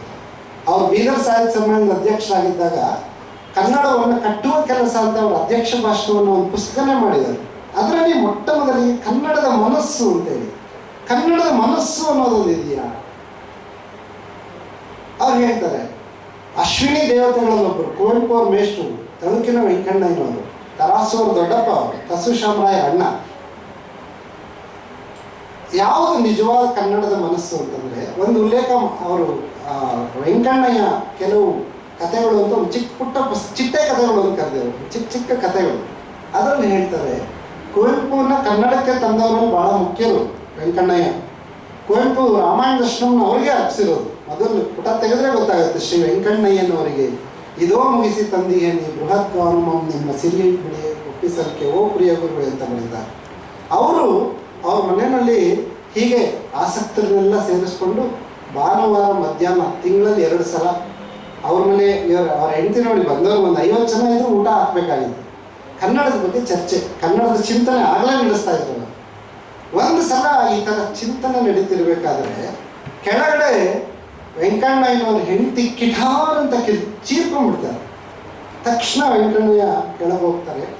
4 ನಿಮಿಷದ ನಂತರ ಬಂದವರು ಏನಿಲ್ಲ ಮುಂದುವರಿಸಿ ಅಂತ ಹೇಳ್ತಾರೆ. ಅವರು ಬಹಳ ಪರಮಾಪ್ತರಾಗಿದ್ದಂಥವ್ರು ಪ್ರೊಫೆಸರ್ AR ಕೃಷ್ಣಶಾಸ್ತ್ರಿಗಳು, ವಚನ ಭಾರತವನ್ನು ನಮಗೆ ಕೊಟ್ಟಂಥವ್ರು. ಅವರು ಆ ಕಾರ್ಯಕ್ರಮ ಎಲ್ಲ ಮುಗಿದು ಊಟ ಆದಮೇಲೆ ಕೇಳ್ತಾರೆ, ಏನದು ಅಂತ ಹೇಳಿ. ಅವ್ರದ್ದು ಮಗು ಸತ್ತೋಗ್ಬಿಟ್ಟಿರುತ್ತೆ ಹುಷಾರಿಲ್ಲ.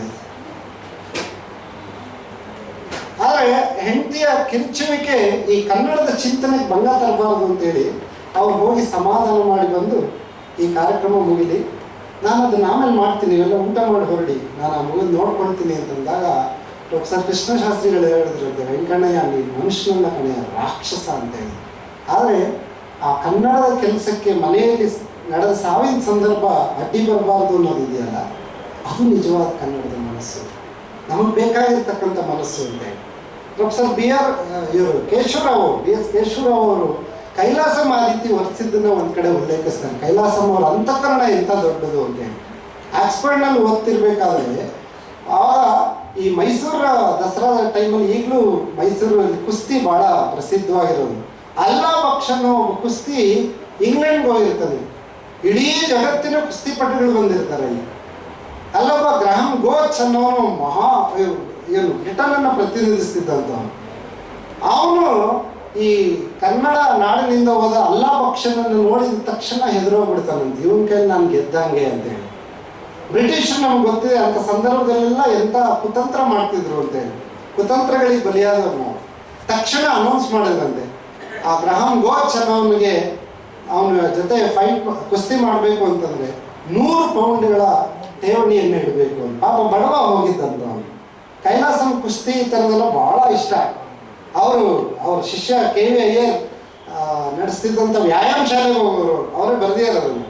ವ್ಯಾಯಾಮ ಶಾಲೆಗೆ ಹೋಗೋದು ಕಥೆನೇ ಭಾಳ ಚೆನ್ನಾಗಿದೆ ಕೈಲಾಸಂ ಅವ್ರದ್ದು. ಸಾಮಾನ್ಯ ವ್ಯಾಯಾಮ ಗರಡಿ ಮನೆ, ಅದೆಲ್ಲ ಗರಡಿ ಮನೆಯಲ್ಲಿ ಈ ಭಾರ ಮೇಲೆ ಕೆತ್ತಲು ರೂಪ್ ಅಂತ ಹಿಂಗೆ ಎತ್ತವರಲ್ಲ, ಆಗ ಕೈಲಾಸಂ ಕೇಳಿದ್ರಂತೆ, ಅಲ್ಲ ವ್ಯಾಯಾಮ ಪಟುಗಳೆಲ್ಲ ಆಂಜನೇಯನ ಭಕ್ತರು ಫೋಟೋ ಹಾಕಿರ್ತಾರಲ್ಲ, ಫೋಟೋ ತೋರಿಸಿ ಹೇಳಿದ್ರಂತೆ, ದೇಹ ಆಂಜನೇಯನ ಥರ ಆದರೆ ಸಾಕು, ಆದರೆ ಮೂತಿ ಹಾಕಂಗೆ ಆಗಬೇಕು ಅಂತ ಎತ್ತುತ್ತಿರೋಲ್ಲ.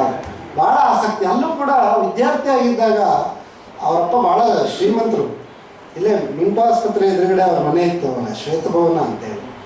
ಅವರು ಓದಕ್ಕೆ ಕಳಿಸಿದ್ರಲ್ಲ, ಅಲ್ಲಿ ಅದನ್ನು ಅಲ್ಲಾ ಪಕ್ಷನಿಗೆ ಆದ ನಿರಾಸೆಯನ್ನು ಕಂಡ ತಕ್ಷಣವೇ ಹ್ಯಾಕ್ ಹಿಡಿದ್ಬಿಟ್ಟು ಎಲ್ಲರ ಹತ್ರ ಭಿಕ್ಷೆ ಕೇಳಿಬಿಟ್ಟು ತಕ್ಷಣ ಈ ಹೊರಗಡೆ ದೇಶದವರು ಇಲ್ಲಿ ಬ್ರಿಟಿಷರೇ ಆ ಸರ್ಕಾರದ ಧೋರಣೆಯನ್ನು ವಿರೋಧಿಸಿ ನೋಟುಗಳನ್ನು ಅವ್ರ ಹ್ಯಾಟಲ್ಲಿ ಹಾಕಿ ಆ 100 ಪೌಂಡ್ ಕಟ್ಟೋದಕ್ಕೆ ಕಾರಣ ಆದರು. ನನಗೆ ಕೈಲಾಸಂ ಅವರ ಎಲ್ಲ ಸಾಧನೆಯ ಜೊತೆಗೆ ಕನ್ನಡದ ಮಾನವಕಾವ್ಯ ಸಂದರ್ಭದಲ್ಲಿ ಅವರು ವರ್ತಿಸಿದ್ರಲ್ಲ, ಇದು ನಿಜವಾದ ಕನ್ನಡದ ಮನಸ್ಸು, ಭಾಳ ದೊಡ್ಡದು ಅಂತೇಳಿ ಅನಿಸುತ್ತೆ. ಇತ್ತೀಚೆಗೆ ವಸುದೇವ ಭೂಪಾಲಂ ಬಗ್ಗೆ ಕೂಡ ಭಾಳ ಒಂದು ಒಳ್ಳೆ ಚರ್ಚೆ ನಡೀತು. ಅವರ ನೆನಪಿನ ಒಂದು ಕಾರ್ಯಕ್ರಮ. ವಸುದೇವ ಭೂಪಾಲಂ ದೇವರ ಸತ್ತ ಅಂತ ಒಂದು ಪುಸ್ತಕ ಬರೆದಿದ್ದಾರೆ. ನಮ್ಮ ಸಿದ್ಧಲಿಂಗಯ್ಯ ಅವರು ಕೇಳಿದ್ರಂತ, ಅಲ್ಲ ಸರ್ ನೀವು ದೇವರ ಬಗ್ಗೆ ನಂಬಿಕೆ ಇಲ್ಲ, ಅದಕ್ಕೆ ದೇವ್ರ ಸತ್ತ ಅಂತ ಬರೆದ್ಬಿಟ್ಟಿದ್ರಲ್ಲ, ಟೈಟ್ಲ್ ಹಾಕೊಂಡು ನನಗೆ ಇಷ್ಟ ಆಗಿಲ್ಲ. ಹೇಗೆ ಅಂತ ಕೇಳಿದ್ರೆ, ದೇವ್ರ ಸತ್ತ ಅಂತ ನೀವು ಬರೆದ್ರೆ ಅವ್ನು ಬದುಕಿದ್ದ ಅಂತ ಅರ್ಥ ಆಯ್ತಲ್ವ ಅಂತ ಕೇಳ್ಬಿಟ್ಟಿದ್ದಾರೆ ನಮ್ಮ ಸಿದ್ಧಲಿಂಗಯ್ಯನವರು. ಅವರು 8ನೇ ಕ್ಲಾಸಲ್ಲೋ 9ನೇ ಕ್ಲಾಸಲ್ಲೋ ಓದ್ತಿರ್ಬೇಕಾದ್ರೆ ವಸುದೇವ ಭೂಪಾಲಂ ಅವರು ಗಾಂಧೀಜಿ ಬಂದಿರ್ತಾರೆ ಬೆಂಗಳೂರಿಗೆ. ಇವರು ಹೋಗಿ ಭೇಟಿ ಮಾಡಿ ಅವರ ಆಟೋಗ್ರಾಫ್ ಕೇಳ್ತಾರೆ ಗಾಂಧೀಜಿದು. ಗಾಂಧೀಜಿ ಹಿಂದಿಯಲ್ಲಿ MK ಗಾಂಧಿ ಅಂತ ಬರೋದ ತಕ್ಷಣವೇ ಅವ್ರು ಕೇಳಿದ್ರಂತೆ, ನೀವು ಓದೋದಲ್ಲಿ ಹಿಂದಿ ರಾಷ್ಟ್ರಭಾಷೆ ಅಲ್ಲ, ಭಾರತದಲ್ಲಿರೋ ಎಲ್ಲ ಭಾಷೆಗಳು ರಾಷ್ಟ್ರಭಾಷೆ ಅಂತ ಹೇಳ್ತಿರಲ್ಲ, ಕನ್ನಡದಲ್ಲಿ ಸೈನ್ ಮಾಡಿ ತಗೊಳ್ಳಿ, ನಂಗೆ ಹಿಂದಿಲಿ ಬೇಡ ಅಂತ ಕೇಳಿದಾರೆ. ನಂಗೆ ಕನ್ನಡದಲ್ಲಿ ಸೈನ್ ಮಾಡಿಕೊಡ್ಬೇಕು ನೀವು. ಗಾಂಧೀಜಿ ಒಬ್ಬ ಹುಡುಗನ ಇಂಥ ಪ್ರಶ್ನೆಗೆ ಏನು ಉತ್ತರ ಹೇಳೋದು? ನೋಡಪ್ಪ ನಂಗೆ ಬರೋದಿಲ್ಲ, ಪ್ರಾಮಾಣಿಕವಾಗಿ ಹೇಳ್ತಾರೆ, ನಂಗೆ ಬರೋದಿಲ್ಲ ಕನ್ನಡ. ಹೋಗಿ ನೀನು ಬೇಕೇ ಬೇಕು ಅಂದರೆ ನೀನು ಬರೋದು ತೋರಿಸು, ನಾನು ಅದೇ ಥರ ಬರೀತೀನಿ ಅಂತ ಹೇಳಿದ್ರು. ತಕ್ಷಣ ಇವರು ಮೋಹನಚಂದ್ರ MK ಗಾಂಧಿ ಅನ್ನೋದನ್ನು ಕನ್ನಡದಲ್ಲಿ ಬರೆದ್ರೆ ಗಾಂಧೀಜಿ ಅದನ್ನೇ ಕಾಪಿ ಮಾಡಿಬಿಟ್ಟು ಪುಸ್ತಕ ಕೊಡಬೇಕಾದ್ರೆ ಹೇಳ್ತಾರೆ, ಕನ್ನಡದ ಅಕ್ಷರಗಳು ಎಷ್ಟು ಸುಂದರವಾಗಿದೆ, ನನ್ನ ಮನಸ್ಸನ್ನು ಗೆದ್ದು ಬಿಡ್ತು ಕನ್ನಡ ಅಂತ ಹೇಳಿ. ನನಗೆ ಕನ್ನಡದ ನಾವು ಮಕ್ಕಳಿಗೆ ಈ ಥರದ ಸಂಗತಿಗಳು, ಚಿಕ್ಕ ಚಿಕ್ಕ ಸಂಗತಿಗಳನ್ನು ಕೂಡ ಹೇಳ್ಕೊಡ್ತಾ ಇದ್ದರೆ ಭಾಳ ಒಳ್ಳೆಯದೇನೋ ಅಂತೇಳಿ ಅನಿಸೋದು. ಆಮೇಲೆ ಮಾಸ್ತಿಯವ್ರು ಇರ್ಬೋದು, DVG ಅವ್ರು ಇರ್ಬೋದು, ಗುರುರಾಮಸ್ವಾಮಿ ಅಯ್ಯಂಗಾರ್ ಇರ್ಬೋದು, ಇವರು ಯಾರ ಮನೆ ಮಾತು ಕೂಡ ಕನ್ನಡ ಆಗಿರಲೇ ಇಲ್ಲ. ತಮಿಳು, DVG ತಮಿಳು ತೆಲುಗು ಎಲ್ಲ ಮಾತಾಡೋರು. ಬೇಂದ್ರೆ ಮನೆ ಮಾತು ಮರಾಠಿ. ಕನ್ನಡೇತರರು ಕನ್ನಡವನ್ನು ಕಟ್ಟಿ ಬೆಳೆಸಿದಾರಲ್ಲ. ಕಸ್ತೂರಿ ಅವರು 20ನೇ ವಯಸ್ಸಲ್ಲಿ ಕನ್ನಡ ಕಲ್ತಿದ್ದು, ಕೆಲಸಕ್ಕೋಸ್ಕರ ಕೇರಳದಿಂದ ಮೈಸೂರಿಗೆ ಬಂದಂಥವ್ರು. ಅವರು ಕನ್ನಡದ ಮೊದಲ ಅನರ್ಥ ಕೋಶವನ್ನು ಕೊಟ್ಟರು, ಫಿಕ್ಷನರಿ. ಅರ್ಥಕೋಶ ಬರೆಯೋಕ್ಕೆ ಎಂಥ ವಿದ್ವತ್ ಇರಬೇಕೋ ಅದಕ್ಕೆ 10 ಪಟ್ಟು ಹೆಚ್ಚಿನ ವಿದ್ವತ್ ಬೇಕು ಅನರ್ಥಕೋಶ ಬರೆಯೋದಕ್ಕೆ. ಕನ್ನಡದ ಮೊದಲ ಅನರ್ಥಕೋಶವನ್ನು ಕೊಟ್ಟ ಕಸ್ತೂರಿ. ಕುವೆಂಪು ಹೇಳಿ ಬರೆಸಿದ್ರು ಕಸ್ತೂರಿ ಅವರು ತೀರ್ಕೊಂಡಾಗ, ಮರೆಯಾದ ಕನ್ನಡದ ಕಸ್ತೂರಿ ಅಂದಾಗ ನಿಜವಾಗ್ಲೂ ನಗು ಅಂತಕ್ಕಂಥದ್ದು, ಹಾಸ್ಯ ಅಂತಕ್ಕಂಥದ್ದು ಲೇಖಕನ ರಕ್ತದಲ್ಲಿದ್ದಾಗ ಮಾತ್ರ ಹಾಸ್ಯ ಬರವಣಿಗೆ ಬರುತ್ತೆ ಅನ್ನೋದಕ್ಕೆ ಕಸ್ತೂರಿ ಅವ್ರಿಗೆ ಮೇಷ್ಟ್ರಾಗಿದ್ರು. ಕುವೆಂಪು ಹೈಸ್ಕೂಲಲ್ಲಿ ಇರಬೇಕಾದ್ರೆ ಕಸ್ತೂರಿ ಅವ್ರ ಮೇಷ್ಟ್ರು. ಅವ್ರು ಹೇಳಿದ್ರಂತೆ, ಮರೆಯಾದ ಕನ್ನಡದ ಕಸ್ತೂರಿ ಅನ್ಬೇಕಾದ್ರೆ ಕಸ್ತೂರಿ ಅವ್ರು ಯಾವ ಥರ ಇದ್ರು ಅಂತ. ದಾವಣಗೆರೆಯಲ್ಲಿ ಅವ್ರು ಕೆಲಸ ಮಾಡ್ತಿರ್ಬೇಕಾದ್ರೆ ಇನ್ನೂ ಪ್ರೊಫೆಸರ್ ಆಗಿದ್ರು, ಪ್ರಿನ್ಸಿಪಾಲ್ ಆಗಿರಲಿಲ್ಲ ಅವ್ರವಾಗ. ಆಮೇಲೆ ಪ್ರಿನ್ಸಿಪಾಲ್ ಕೂಡ ಆದರು. ಪ್ರಿನ್ಸಿಪಾಲ್ ಅಂದರೆ ಭಾಳ ದೊಡ್ಡ ಹುದ್ದೆ ಅವಾಗೆಲ್ಲ, ಇಡೀ ಊರೇ ಗೌರವಿಸ್ತಾ ಇತ್ತು. ಆಮೇಲೆ ಇವರು ಒಂದ್ಸಲ ಜವಾನನ್ ಕರೆದ್ರಂತೆ, ಕರೆದ್ಬಿಟ್ಟು ಹಲ್ ಸೆಟ್ ತೆಗೆದು ಅವ್ರು ಕೈ ಕೊಟ್ರಂತೆ. ಅವನು ಯಾಕೆ ಸರ್ ಇದು ಹಲ್ ಸೆಟ್ಟು ಅಂದರೆ, ನೋಡಿ 10 ನಿಮಿಷ ಲೇಟಾಗಿ ಬಂದಿದ್ದೀನಿ, ಪ್ರಿನ್ಸಿಪಾಲ್ ಎದುರಿಗೆ ಹೋಗಿ ಹಲ್ ಕಿರಿಬೇಕು, ಟೈಮ್ ಇಲ್ಲ, ನೀನೇ ತೋರಿಸ್ಕೊಂಬಂದ್ಬಿಡು ಅಂತೇಳಿ. ಅದು ಆ ಥರದ ಹಾಸ್ಯ ಪ್ರಜ್ಞೆ ಇರ್ತದೆ. ಕುವೆಂಪು ಅದನ್ನು ಭಾಳ ಚೆನ್ನಾಗಿ ಹೇಳಿದರು, ಇದನ್ನು ತೋರಿಸ್ಕೊಂಬ ಸಾಕು ಪರವಾಗಿಲ್ಲ ಅಂತ ಹೇಳ್ಬಿಟ್ಟು. ಆಮೇಲೆ ಇನ್ನೊಂದ್ಸಲ ಅವ್ರ ಮನೆ ಕಳ್ಳ ಬಂದ್ಬಿಟ್ಟಿದ್ದಂತೆ. ಬಡಮೇಶ್ವರ ಅನ್ನೋ ಮಾತು ಈಗಿನ ಕಾಲದಲ್ಲ, ಅದು ಈಗ ವಾಸ್ತವವಾಗಿ ಚೆನ್ನಾಗಿದೆ, ಸಂಬಳ ಇಲ್ಲ ನಮಗೆಲ್ಲ ಭಾಳ ತೃಪ್ತಿಯಿಂದ ಇರೋಷ್ಟು. ಆದರೆ ಆಗ ಹುದ್ದೆನೂ ದೊಡ್ಡದು, ಊರೆಲ್ಲ ಗೌರವಿಸ್ತಿತ್ತು, ಆದರೆ ಸಂಬಳ ಇರ್ತಿರ್ಲಿಲ್ಲಲ್ಲ. ಇವ್ರು ಒಬ್ಬರೇ ಇದ್ರು ಬ್ರಹ್ಮಚಾರಿ. ಒಂದು ದಿವಾನ್ ಮೇಲೆ ಮಲಗಿದ್ರಂತೆ. ಒಂದು 11-12 ಗಂಟೆ ಹೊತ್ತಲ್ಲಿ ಕಳ್ಳ ಹೋಗ್ಬಿಡ್ತಾನೆ ಅವ್ರ ಮನೆಗೆ, ಕಸ್ತೂರಿ ಅವ್ರ ಮನೆಗೆ. ಇವರು ನಾವೆಲ್ಲ ಕಳ್ಳ ಅಂದರೆ ಅಂತ ಕಿರ್ಚ್ಕೊಂಡ್ಬಿಡ್ತೀವಲ್ಲ, ಅವ್ರು ಅಹ ಅನ್ನ ಹಾಡ್ಬಿಟ್ರಂತೆ. ಕಳ್ಳ ಯಾರು ಇಲ್ಲ ಅನ್ಕೊಂಡು ಬಂದಿದ್ದವನು ನೋಡಿ, ಇವರು ಬಡಕಲ ದೇಹ ಅಲ್ಲ, ಇವ್ರೇನು ಮಾಡ್ತಾರೆ ಅಂದ್ಬಿಟ್ಟು ಯಾಕೆ ನೃತ್ಯ ಅಂದರೆ ಕಸ್ತೂರಿ ಅವ್ರು ಹೇಳಿದ್ರಂತೆ, ಅಲ್ಲ ಡ್ರಾದಲ್ಲಿ ನಂಗೆ ಹಗಲೊತ್ತೇ ದುಡ್ಡು ಕಾಣಲ್ಲ, ನೀವು ರಾತ್ರಿ ಕಾಣುತ್ತಾ ನಗುವಂಥವ್ರಿಗೆ. ನೀವು ಕನ್ನಡವನ್ನು 20ನೇ ವಯಸ್ಸಿನಲ್ಲಿ ಕಲ್ತಂಥವ್ರು. ನಾಳೆ ಅವರೇ ಅನರ್ಥಕೋಶ ಇದೆಯಲ್ಲ, ಎಷ್ಟು ಒಳ್ಳೆ, ನಾವೆಲ್ಲ 40 ರೂಪಾಯಿ ಅಂಕಿತ ಪುಸ್ತಕದಲ್ಲಿ ಸಿಗುತ್ತೆ. ಆಗಾಗ ಅವರೇ ಅದರಲ್ಲಿ ಹೇಳಿದ್ದಾರೆ, ಈ ಪುಟದಿಂದ ಆ ಪುಟದ ತನಕ ಒಟ್ಟಿಗೆ ಓದ್ತೀನೇನೋ ಹಠ ಬೇಡ, ಏನೋ ನೆನಪು ಕಾಡಿದಾಗ ಒಂದೊಂದು ಪದ ಓದಿ ನಿಮಗೆ ಖುಷಿ ಕೊಡುತ್ತೆ ಅಂತ.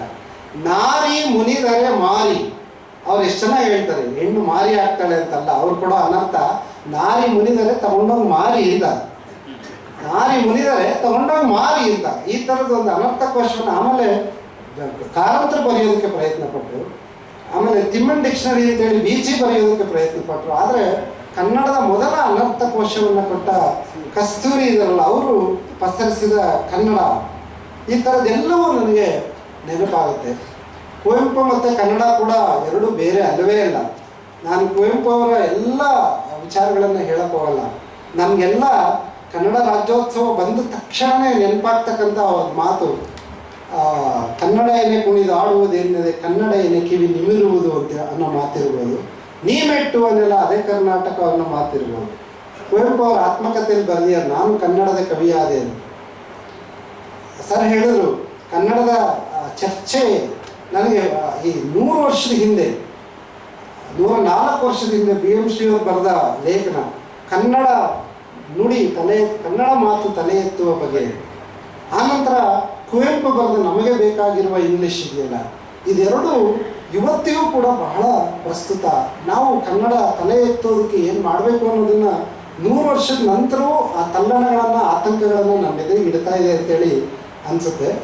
ಕುವೆಂಪು ಕೂಡ BM ಶ್ರೀ ಅವರ ಮಾದರಿಯಲ್ಲೇ ಮೊದಲು ಇಂಗ್ಲೀಷ್ ಕವಿತೆಗಳನ್ನೇ ಬರೆದಂಥವ್ರು. ಬಿಗಿನರ್ಸ್ ಮ್ಯೂಸ್ ಅಂತೇಳಿ ಅವರ ಒಂದು ಕವಿತಾ ಸಂಕಲನವನ್ನೇ ತಂದಿದ್ರು. ನಾನು ಕನ್ನಡ ಕವಿಯಾದೆ ಅಂತೇಳಿ ಬರೆದಿದ್ದಾರೆ. ಅವ್ರು ಹೈಸ್ಕೂಲ್ನಲ್ಲಿ ಓದಬೇಕಾದ್ರೆ ಎಷ್ಟು ಚೆನ್ನಾಗಿ, ನಮಗೆಲ್ಲ ಹೈಸ್ಕೂಲ್ನಲ್ಲಿ ಇವತ್ತು ಒಂದು ಇಂಗ್ಲೀಷ್ ಪದ್ಯ ಕೊಟ್ಟರೆ ಚೆನ್ನಾಗಿ ಓದೋದಕ್ಕೆ ಬರೋದಿಲ್ಲ. ಆ ಥರ ನಾನು ಕುವೆಂಪು ಅವರ ಪಕ್ಕದ ಊರಿನವ್ರು, ಆ ಥರ ಕುಗ್ರಾಮದಿಂದ ಬಂದ ಕುವೆಂಪು 9ನೇ ಕ್ಲಾಸ್ ಓದಬೇಕಾದ್ರೆ ಕನ್ನಡದಲ್ಲಿ ಕವಿತೆ ಇಂಗ್ಲೀಷ್ನಲ್ಲಿ ಕವಿತೆ ಬರೀತಾ ಇದ್ರು ಅಂದರೆ ಅವರು ಭಾಳ ಹೆಮ್ಮೆಯಿಂದ. ಯಾರೋ ಮೇಸ್ಟ್ ಹೇಳಿದ್ರು, ನೋಡೋ IB-ನಲ್ಲಿ ಕಸಿನ್ಸ್ ಅಂತ ಐರಿಷ್ ಕವಿ ಬಂದಿದ್ದಾನೆ, ಹೋಗಿ ತೋರಿಸು ನಿಮ್ಮ ಪದ್ಯ. ಇವ್ರು ನೀಟಾಗಿ ಅದನ್ನೆಲ್ಲ ಕಾಪಿ ಮಾಡಿಕೊಂಡು ಅವರು ಕುವೆಂಪು ಇದೆ. ನಮ್ಮ ಮಲೆನಾಡು ಕಡೆ ಹೆಂಗಸರೆಲ್ಲ ಹಾಗೆ ಕನ್ನಡಿ ನೋಡೋದೇ ಇಲ್ಲ, ಗದ್ದೆ ಹತ್ರ ಕೆಲಸ ಮಾಡುವಾಗ ಎಷ್ಟು ಚೆನ್ನಾಗಿ ಬೈತಲ್ಲೇ ತೆಗಿತಾರೆ ಅಂದರೆ ಇಷ್ಟದ ಭಾಷೆಗೆ ಇಲ್ಲಿಂದ ಶುರು ಮಾಡ್ತಾರೆ, ಹಿಂಗೆ ಕರೆಕ್ಟಾಗಿ 2 ಭಾಗ ಮಾಡಿಬಿಡ್ತಾರೆ. ಕುವೆಂಪು ಅವ್ರ ಚಿತ್ರದಲ್ಲ ಅವ್ರು ಬೈತಲೇ ನಿಮಗೆ ಮರ್ತೋಗಂಥದ್ದೇ ಅಲ್ಲ, ಭಾಳ ಸುಂದರವಾಗಿರ್ತಕ್ಕಂಥದ್ದು. ಹಾಗೆಲ್ಲ ಬಾಚ್ಕೊಂಡು ಬಂದ್ರಂತೆ. ಬಂದ ತಕ್ಷಣವೇ ಐರಿಷ್ ಕವಿ ಕೇಳಿದ್ನಂತೆ ಅವರನ್ನು, ಏನಿದೆಲ್ಲ ಕಗ್ಗ ವೇಷ ನೋಡಿದ್ರೆ ಆಗ ಸ್ವದೇಶಿ ಚಳುವಳಿ, ಕುವೆಂಪು ಅವರ ಖಾದಿ ವಸ್ತ್ರ ತೊಡ್ತಾ ಇದ್ರಲ್ಲ, ಮೇಲಿಂದ ಕೆಳಗೆ ತನಕ ಸ್ವದೇಶಿದಿದೆ, ಭಾಷೆ ಮಾತ್ರ ವಿದೇಶಿದು ಯಾಕೆ, ತಗೊಂಡೋ ನಿಮ್ಮ ಭಾಷೆಲಿ ಏನಾದರೂ ಬರೀ. ಕುವೆಂಪು ಇಂಗ್ಲೀಷಲ್ಲಿ ಚಿಕ್ಕ ವಯಸ್ಸಲ್ಲಿ ಬರ್ದಿದ್ದಕ್ಕೆ ನನ್ನನ್ನು ಹಾಡು ಹೊಗಳ್ತಾರೆ ಎಲ್ಲ ಹಾಗೆ ಅಂದ್ಕೊಂಡು ಬಂದವ್ರಿಗೆ ನಿರಾಶೆ ಆಗುತ್ತೆ. ಇಲ್ಲ, ಕನ್ನಡದಲ್ಲಿ ಅಂತಹ ಪದಪುಂಜಗಳಿಲ್ಲ, ಇಂಗ್ಲೀಷಲ್ಲಿ ಭಾವಾಭಿವ್ಯಕ್ತಿಗೆ ಬೇಕಾಗಿರುವಂಥ ವಿಶಾಲವಾದ ಅದಿಲ್ಲ ಇದಿಲ್ಲ ಅಂತಂದರೆ ಅವ್ರು ಅದನ್ನು ಚರ್ಚೆನೇ ಮುಂದುವರ್ಸಕ್ಕೆ ಬಿಡದೆ ಹೇಳಿದ್ರಂತೆ, ನಿಮ್ಮವರೇ ಆದ ರವೀಂದ್ರನಾಥ್ ಠಾಗೂರ್ ಅವರಿಗೆ ನೊಬೆಲ್ ಬಹುಮಾನ ಬಂದಿರತಕ್ಕಂಥದ್ದು ಇಂಗ್ಲೀಷಲ್ಲಿ ಬರೆದಿದ್ದಕ್ಕಲ್ಲ, ಅವರು ಮಾತೃಭಾಷೆಯಲ್ಲಿ ಬಂಗಾಳಿಯಲ್ಲಿ ಬರೆದಿದ್ದಕ್ಕೆ. ಮೊದಲು ನಿನ್ನ ಭಾಷೆಯಲ್ಲಿ ಕನಸ್ಕೊಂಡು ನಿನ್ನ ಭಾಷೆಯಲ್ಲಿ ಬರೀ ಅಂತಂದಾಗ ಬೇಜಾರಾದರೂ ಬರಬೇಕಾದ್ರೆ ರೂಮಿಗೆ ಬಂದ ತಕ್ಷಣವೇ ನಾನು ಕನ್ನಡವನ್ನು ಕುಣಿದು ಆಡುವುದೆಲ್ಲದೆ ಅಂತ ಬರದೆ ನನ್ನ ಗೆಳೆಯ ಒಬ್ಬ ಹಾಡು ತೋರಿಸ್ದ. ಅವತ್ತಿನಿಂದ ನಾನು ಕನ್ನಡಕ್ಕೆ ಸಮರ್ಪಿಸ್ಕೊಂಡ್ಬಿಟ್ಟೆ ಅಂತೇಳಿ ಕನ್ನಡಕ್ಕೆ ಬಂದಿರೋ ಎಲ್ಲ ಪ್ರಶಸ್ತಿ ಏನೇನಿದೆಯೋ ಅದೆಲ್ಲ ಹಲವು ಮೊದಲುಗಳನ್ನು ಕುವೆಂಪು ಕನ್ನಡಕ್ಕೆ ತಂದ್ರಲ್ಲ, ಆ ಐರಿಷ್ ಕವಿಯ ಸಂಸ್ಕೃತಿ ನನಗೆ ಕಣ್ಣೆದುರಿಗೆ ಬರುತ್ತೆ. ನಿಮ್ಮ ಭಾಷೆಗೆ ಬರಿ ಅಂತೇಳಿ ಕುವೆಂಪುವನ್ನು ಕನ್ನಡಕ್ಕೆ ಕೊಟ್ಟಂಥವ್ರು. ಇನ್ನೊಬ್ಬರು AR ಕೃಷ್ಣಶಾಸ್ತ್ರಿಗಳು, ನಾನು ವೆಂಕಣ್ಣಯ್ಯನವ್ರ ಬಗ್ಗೆ ಹೇಳಬೇಕಾದ್ರೆ ಹೇಳಿದೆ. ಅವರು ಕರೆದುಬಿಟ್ಟು MA ಅರ್ಜಿ ಹಾಕಬೇಕು ಅಂತ ಹೋದಾಗ ಫಿಲಾಸಫಿ ತುಂಬ ಇಷ್ಟ ಇವರಿಗೆ. ಫಿಲಾಸಫಿಗೆ MA ಹೋಗ್ತೀನಿ ಅಂತಂದಾಗ ಪುಟ್ಟಪ್ಪ ಅಂತ ಕರೆದಂತೆ. ಏನು ಸರ್ ಅಂದಾಗ ಅರ್ಜಿ ಈಗ ಹಿಂದ್ಗಡೆ ಇಟ್ಕೊಂಡು ಎಲ್ಲೋಗ್ತಿದೀಯಾ? ಇಲ್ಲ ಸರ್ ಈಗ ಅಪ್ಲಿಕೇಶನ್ ತಗೊಳಕ್ಕೆ ಬಂದೆ. ನೋಡೋ ಮೈಸೂರು ಯೂನಿವರ್ಸಿಟಿಯಲ್ಲಿ ಕರ್ನಾಟಕದಲ್ಲಿ ಮೊಟ್ಟ ಮೊದಲಿಗೆ ಕನ್ನಡ MA ತರಗತಿಗಳನ್ನು ಆರಂಭ ಮಾಡ್ತಾ ಇದ್ದೀವಿ. ನಿನ್ನಂಥ ವಿದ್ಯಾರ್ಥಿಗಳು ಸೇರಿದಿದ್ರೆ ಹೇಗೆ, ಕನ್ನಡಕ್ಕೆ ಅರ್ಜಿ ಹಾಕು. ಇವರು ಎರಡನೇ ನೋಡಿ ಮೇಷ್ಟ್ರು ಅಂದರೆ ಎಷ್ಟು ಗೌರವ ಇತ್ತು. ಒತ್ತಾಸೆ ಒಳಗಿಂದ ಫಿಲಾಸಫಿ ಓದಬೇಕು ಅಂತೇಳಿ. ಆದರೆ ಮತ್ತೆ ಅವರು ಅದನ್ನ ಇಸ್ಕೊಂಡು ಅರ್ಧ ಹಾಕಿ ಕನ್ನಡ MA ಆಮೇಲೆ ನೆನಪಿಸ್ಕೊಳ್ತಾರೆ. ಒಂದು ವೇಳೆ ನನ್ನ ಕನ್ನಡ ಸಾಹಿತ್ಯ ಪರಂಪರೆಯ ಒಳಗೆ ನಾನು ಬರದೇ ಇದ್ದರೆ ಆ 24,000 ಸಾಲುಗಳ ರಾಮಾಯಣ ದರ್ಶನವನ್ನು ನಾನು ಬರೆಯೋಕ್ಕೆ ಸಾಧ್ಯ ಆಗ್ತಾ ಇತ್ತ ಅಂಥೇಳಿ ಕುವೆಂಪುವನ್ನ ನಾ ಹೇಳಿದ್ನಲ್ಲ, ಎಲ್ಲಾದರೂ ಇರು ಎಂತಾದರೂ ಇರು ಅನ್ನೋದನ್ನ ಮೊನ್ನೆ ಯಾರೋ ತಮಾಷೆ ಮಾಡ್ತಾಯಿದ್ರು. ಹೆಣ್ಮಕ್ಳು ಕಲ್ತ್ಕೊಬೇಕು ಮದುವೆ ಆದವರು ಅದನ್ನು. ಎಲ್ಲಾದರೂ ಇರು ಎಂತಾದರೂ ಇರು 8 ಗಂಟೆಗೆ ಮನೇಲಿ ಬಿದ್ದಿರು ಅಂತ ಗಂಡಂಗೆ ಹೇಳಿ ಅಂತೇಳಿ. ಆದರೆ ಕುವೆಂಪು ಹೇಳಿರೋ ಮಾತಿದೆಯಲ್ಲ, ಎಲ್ಲಾದರೂ ಇರು ಎಂತಾದರೂ ಇರು ಎಂದೆಂದಿಗೂ ನೀ ಕನ್ನಡವಾಗಿರೋ ಅನ್ನೋ ಒಂದು ಸಾಲಿನಲ್ಲಿ ಅವರು ಹೇಳ್ತಕ್ಕಂಥದ್ದು ನೋಡಿ, ಕನ್ನಡ ನಾಡಿನ ಸ್ಮೃತಿಗಳ ಮೂಲಕ ಜಗತ್ತನ್ನು ಕಾಣು ಅಂತ ಹೇಳ್ಕೊಡ್ತಾರೆ. ನೀನು ಇದೇ ಅಮೇರಿಕಾದಲ್ಲಿರು, ಇಂಗ್ಲೆಂಡ್ನಲ್ಲಿರು, ಎಲ್ಲೇ ಇರು ಪರವಾಗಿಲ್ಲ, ಆದರೆ ನಿನ್ನ ಮನಸ್ಸಿನ ಮೂಲ ಬೇರೆ ಕನ್ನಡ ನಾಡಿಂದಾಗಿರಬೇಕು. ಅದನ್ನು ಅವ್ರು ಹೇಳಿದ್ರು. ಅಂದರೆ ಕನ್ನಡದ ಮೂಲಕ ಇಡೀ ಜಗತ್ತನ್ನು ಪರಿಭಾವಿಸ್ತಕ್ಕಂಥದ್ದೇ ಕನ್ನಡಿಗರು ಜಗತ್ತಿಗೆ ಅಥವಾ ಜಾಗತೀಕರಣಕ್ಕೆ ನಮ್ಮನ್ನು ನಾವು ತೆರೆದುಕೊಳ್ತಕ್ಕಂತಹ ದಾರಿಯನ್ನು ಈ ವಿಶ್ವಮಾನತ್ವದ ತಾತ್ವಿಕತೆ ಇದೆಯಲ್ಲ, ಆ ಕಾರಣಕ್ಕೆ ಕುವೆಂಪು ಅವ್ರ ಕನ್ನಡದ ಬಗೆಗಿನ ಕಾಳಜಿ ಎಲ್ಲ ಭಾಳ ಮುಖ್ಯ ಆಗ್ತಕ್ಕಂಥದ್ದು. ನಾನು ಇನ್ನೊಂದು ಮಾತನ್ನು ಹೇಳಿ ನಾನು ಮಾತನ್ನು ಮುಗಿಸ್ತೇನೆ. ಬೇಂದ್ರೆ ಅವ್ರ ಬಗ್ಗೆ ಹೇಳಿದೆ, ಎಂಥ ಬಿಗುಮಾನ ಇತ್ತು ಅಂತೇಳಿ. ನನಗೆ GH ನಾಯಕರು ಹೇಳಿದ ಸಂಗತಿ, ಕೆಲವು ನನ್ನ ಮೇಷ್ಟ್ರು ಅವರು GH ನಾಯಕರು ಅವ್ರು ಹೇಳಿದರು, ಬೇಂದ್ರೆ ಅವ್ರಿಗೆ ಜ್ಞಾನಪೀಠ ಪ್ರಶಸ್ತಿ ಬಂದಾಗ ಬೇಂದ್ರೆಗೆ 70 ವರ್ಷ ಆಗಿತ್ತು.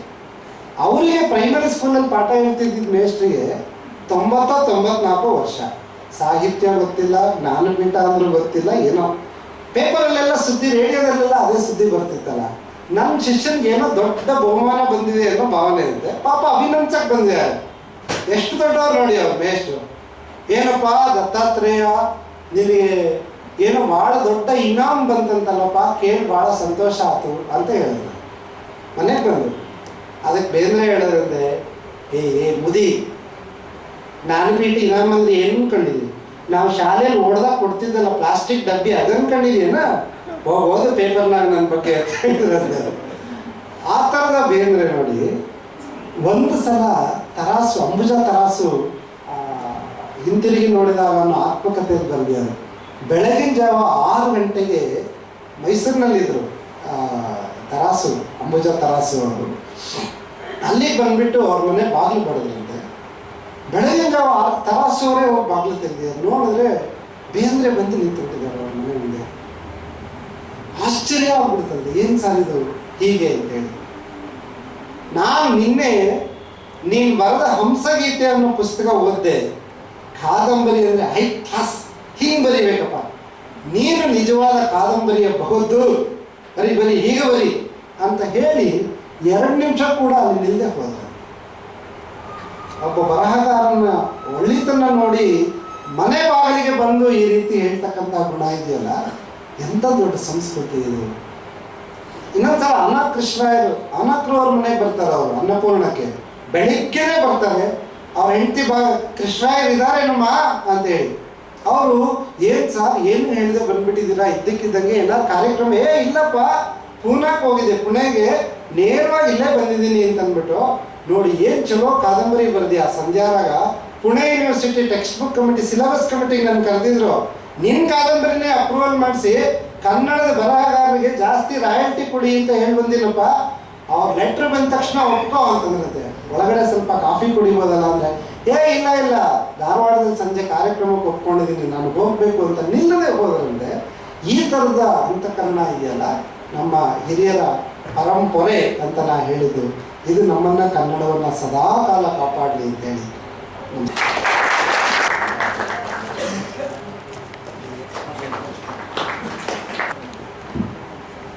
ಈಗಾಗಲೇ ನಮ್ಮ ಯುವ ಸಂಗೀತ ಕೌಶಿಕ್ ಅವರ ಕಾರ್ಯಕ್ರಮ ಸಾಕಷ್ಟು ಸಮಯ ಆಗಿದೆ ಮತ್ತು ಮಾತು ಎಲ್ಲಿ ಸೋತು ನಿಲ್ಲುತ್ತದೆಯೋ ಅಲ್ಲಿಂದ ಸಂಗೀತ ಪ್ರಾರಂಭ ಅಂತ ಹೇಳ್ತಾರೆ.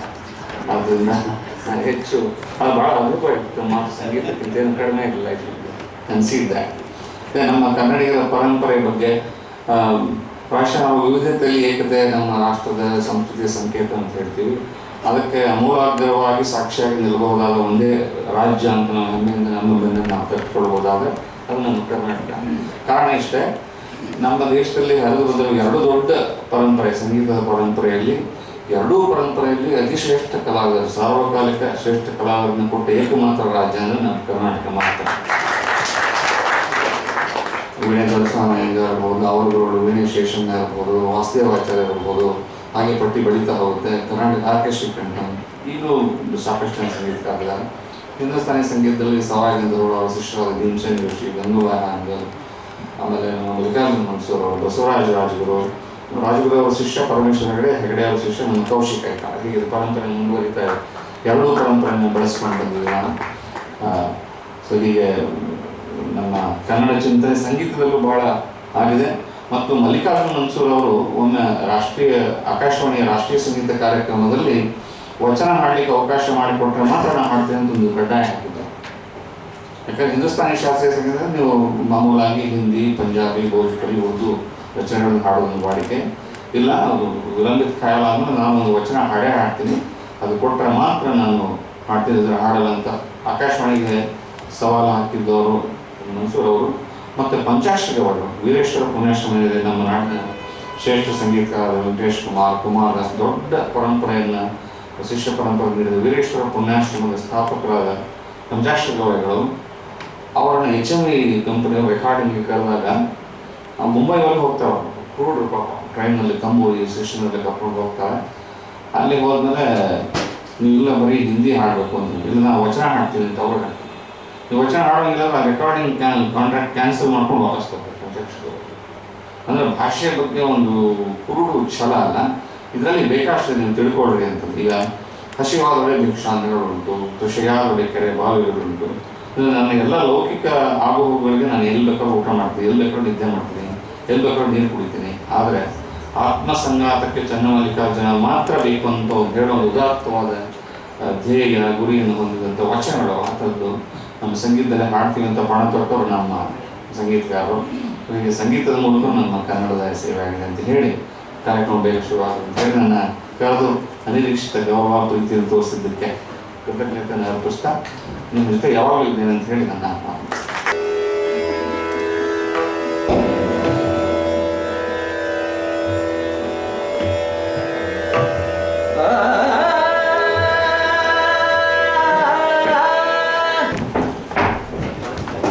ಕೈಗಾರದ ಬಗ್ಗೆ ಹವಾಲ್ದಾರರು ಸಣ್ಣದಾಗಿ ಒಂದು ಪರಿಚಯ ಹೇಳಿದ್ದಾರೆ. ಕಳೆದ 14 ವರ್ಷಗಳಿಂದ ಪಂಡಿತ್ ಪರಮೇಶ್ವರ ಹೆಗಡೆಯವರಲ್ಲಿ ಶಿಷ್ಯವೃತ್ತಿ ಮಾಡುತ್ತಾ ಕಳೆದ 8 ವರ್ಷಗಳಿಂದ ಸಾರ್ವಜನಿಕ ಕಾರ್ಯಕ್ರಮವನ್ನು ಕೊಡ್ತಾ ಇರುವವರು ಕೌಶಿಕ್ ಕೈಗಾರ್. ಕಳೆದ ವರ್ಷ ಎಡಿನ್ಬರೋಗೆ ಹೋಗಿ ಅಲ್ಲೂ ತಮ್ಮ ಸಂಗೀತದ ಸುದ್ದಿಯನ್ನು ಹರಿಸಿ ಬಂದಿರುವವರು. ಅವರ ಜೊತೆಗೆ ಇವತ್ತು ಹಾರ್ಮೋನಿಯಂನಲ್ಲಿ ಸಾಥ್ ನೀಡ್ತಾ ಇರುವವರು ನಾಗರಾಜ್ ಹವಾಲ್ದಾರ್ ಅವರ ಅಣ್ಣನ ಮಗ ಸಮೀರ್ ಹವಾಲ್ದಾರ್. ತಬಲಾ ಸಾಥ್ ನೀಡ್ತಾ ಇರುವವರು ಸ್ವತಃ ನಾಗರಾಜ್ ಹವಾಲ್ದಾರ್ ಅವರ ಮಗ ಕೇದಾರ್ನಾಥ್ ಹವಾಲ್ದಾರ್. ಇವರೆಲ್ಲರಿಗೂ ನಿಮ್ಮೆಲ್ಲರ ಪರವಾಗಿ ನಿಮ್ಮ ಕರ್ನಾಟಕದ ಜೊತೆ ಐತಾಳ್ ಮತ್ತು ಸಂಗಡಿಯರಿಗೆ ನಮ್ಮ ಪೂರ್ವಪಾದ ಸ್ವಾಗತ. ನಮಸ್ಕಾರ. ಇವತ್ತು ನನ್ನ ಜೊತೆಯಲ್ಲಿ ಸಹಕರಿಸ್ತಾ ಇದ್ದರು ಶ್ರೀ ಕೇದಾರ್ನಾಥ್ ಹವಾಲ್ದಾರ್ ತಬಲಾದಲ್ಲಿ, ಶ್ರೀ ಸಮೀರ್ ಹವಾಲ್ದಾರ್, ರಂಜಿತ್ ತಾಂಬರ.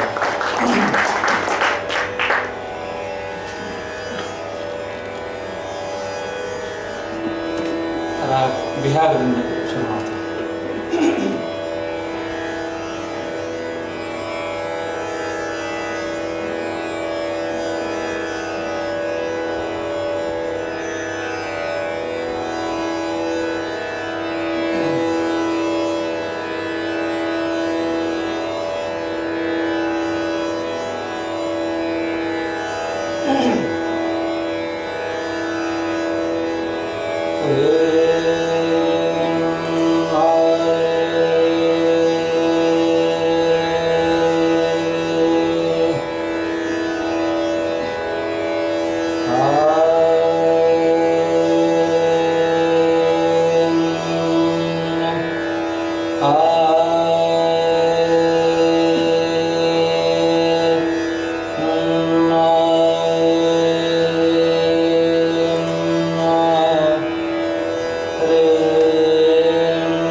Nindariya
सुख सोवे कैसे सुख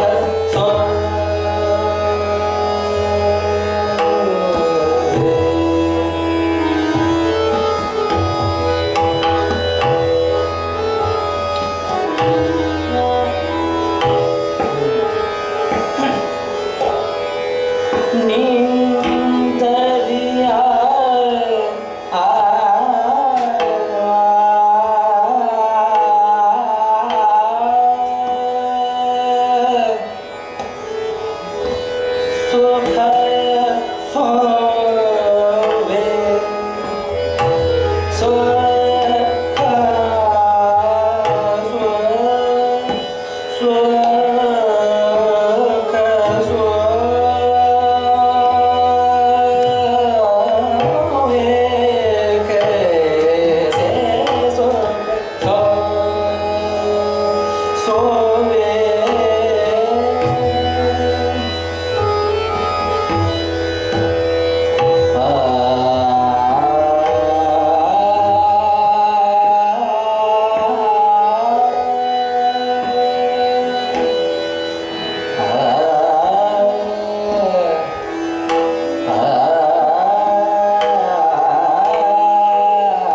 ಪುರಂದರದಾಸ ದಾಸವಾಳ.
ಶಿರದಲ್ಲಿ ಮುಡಿಸೋ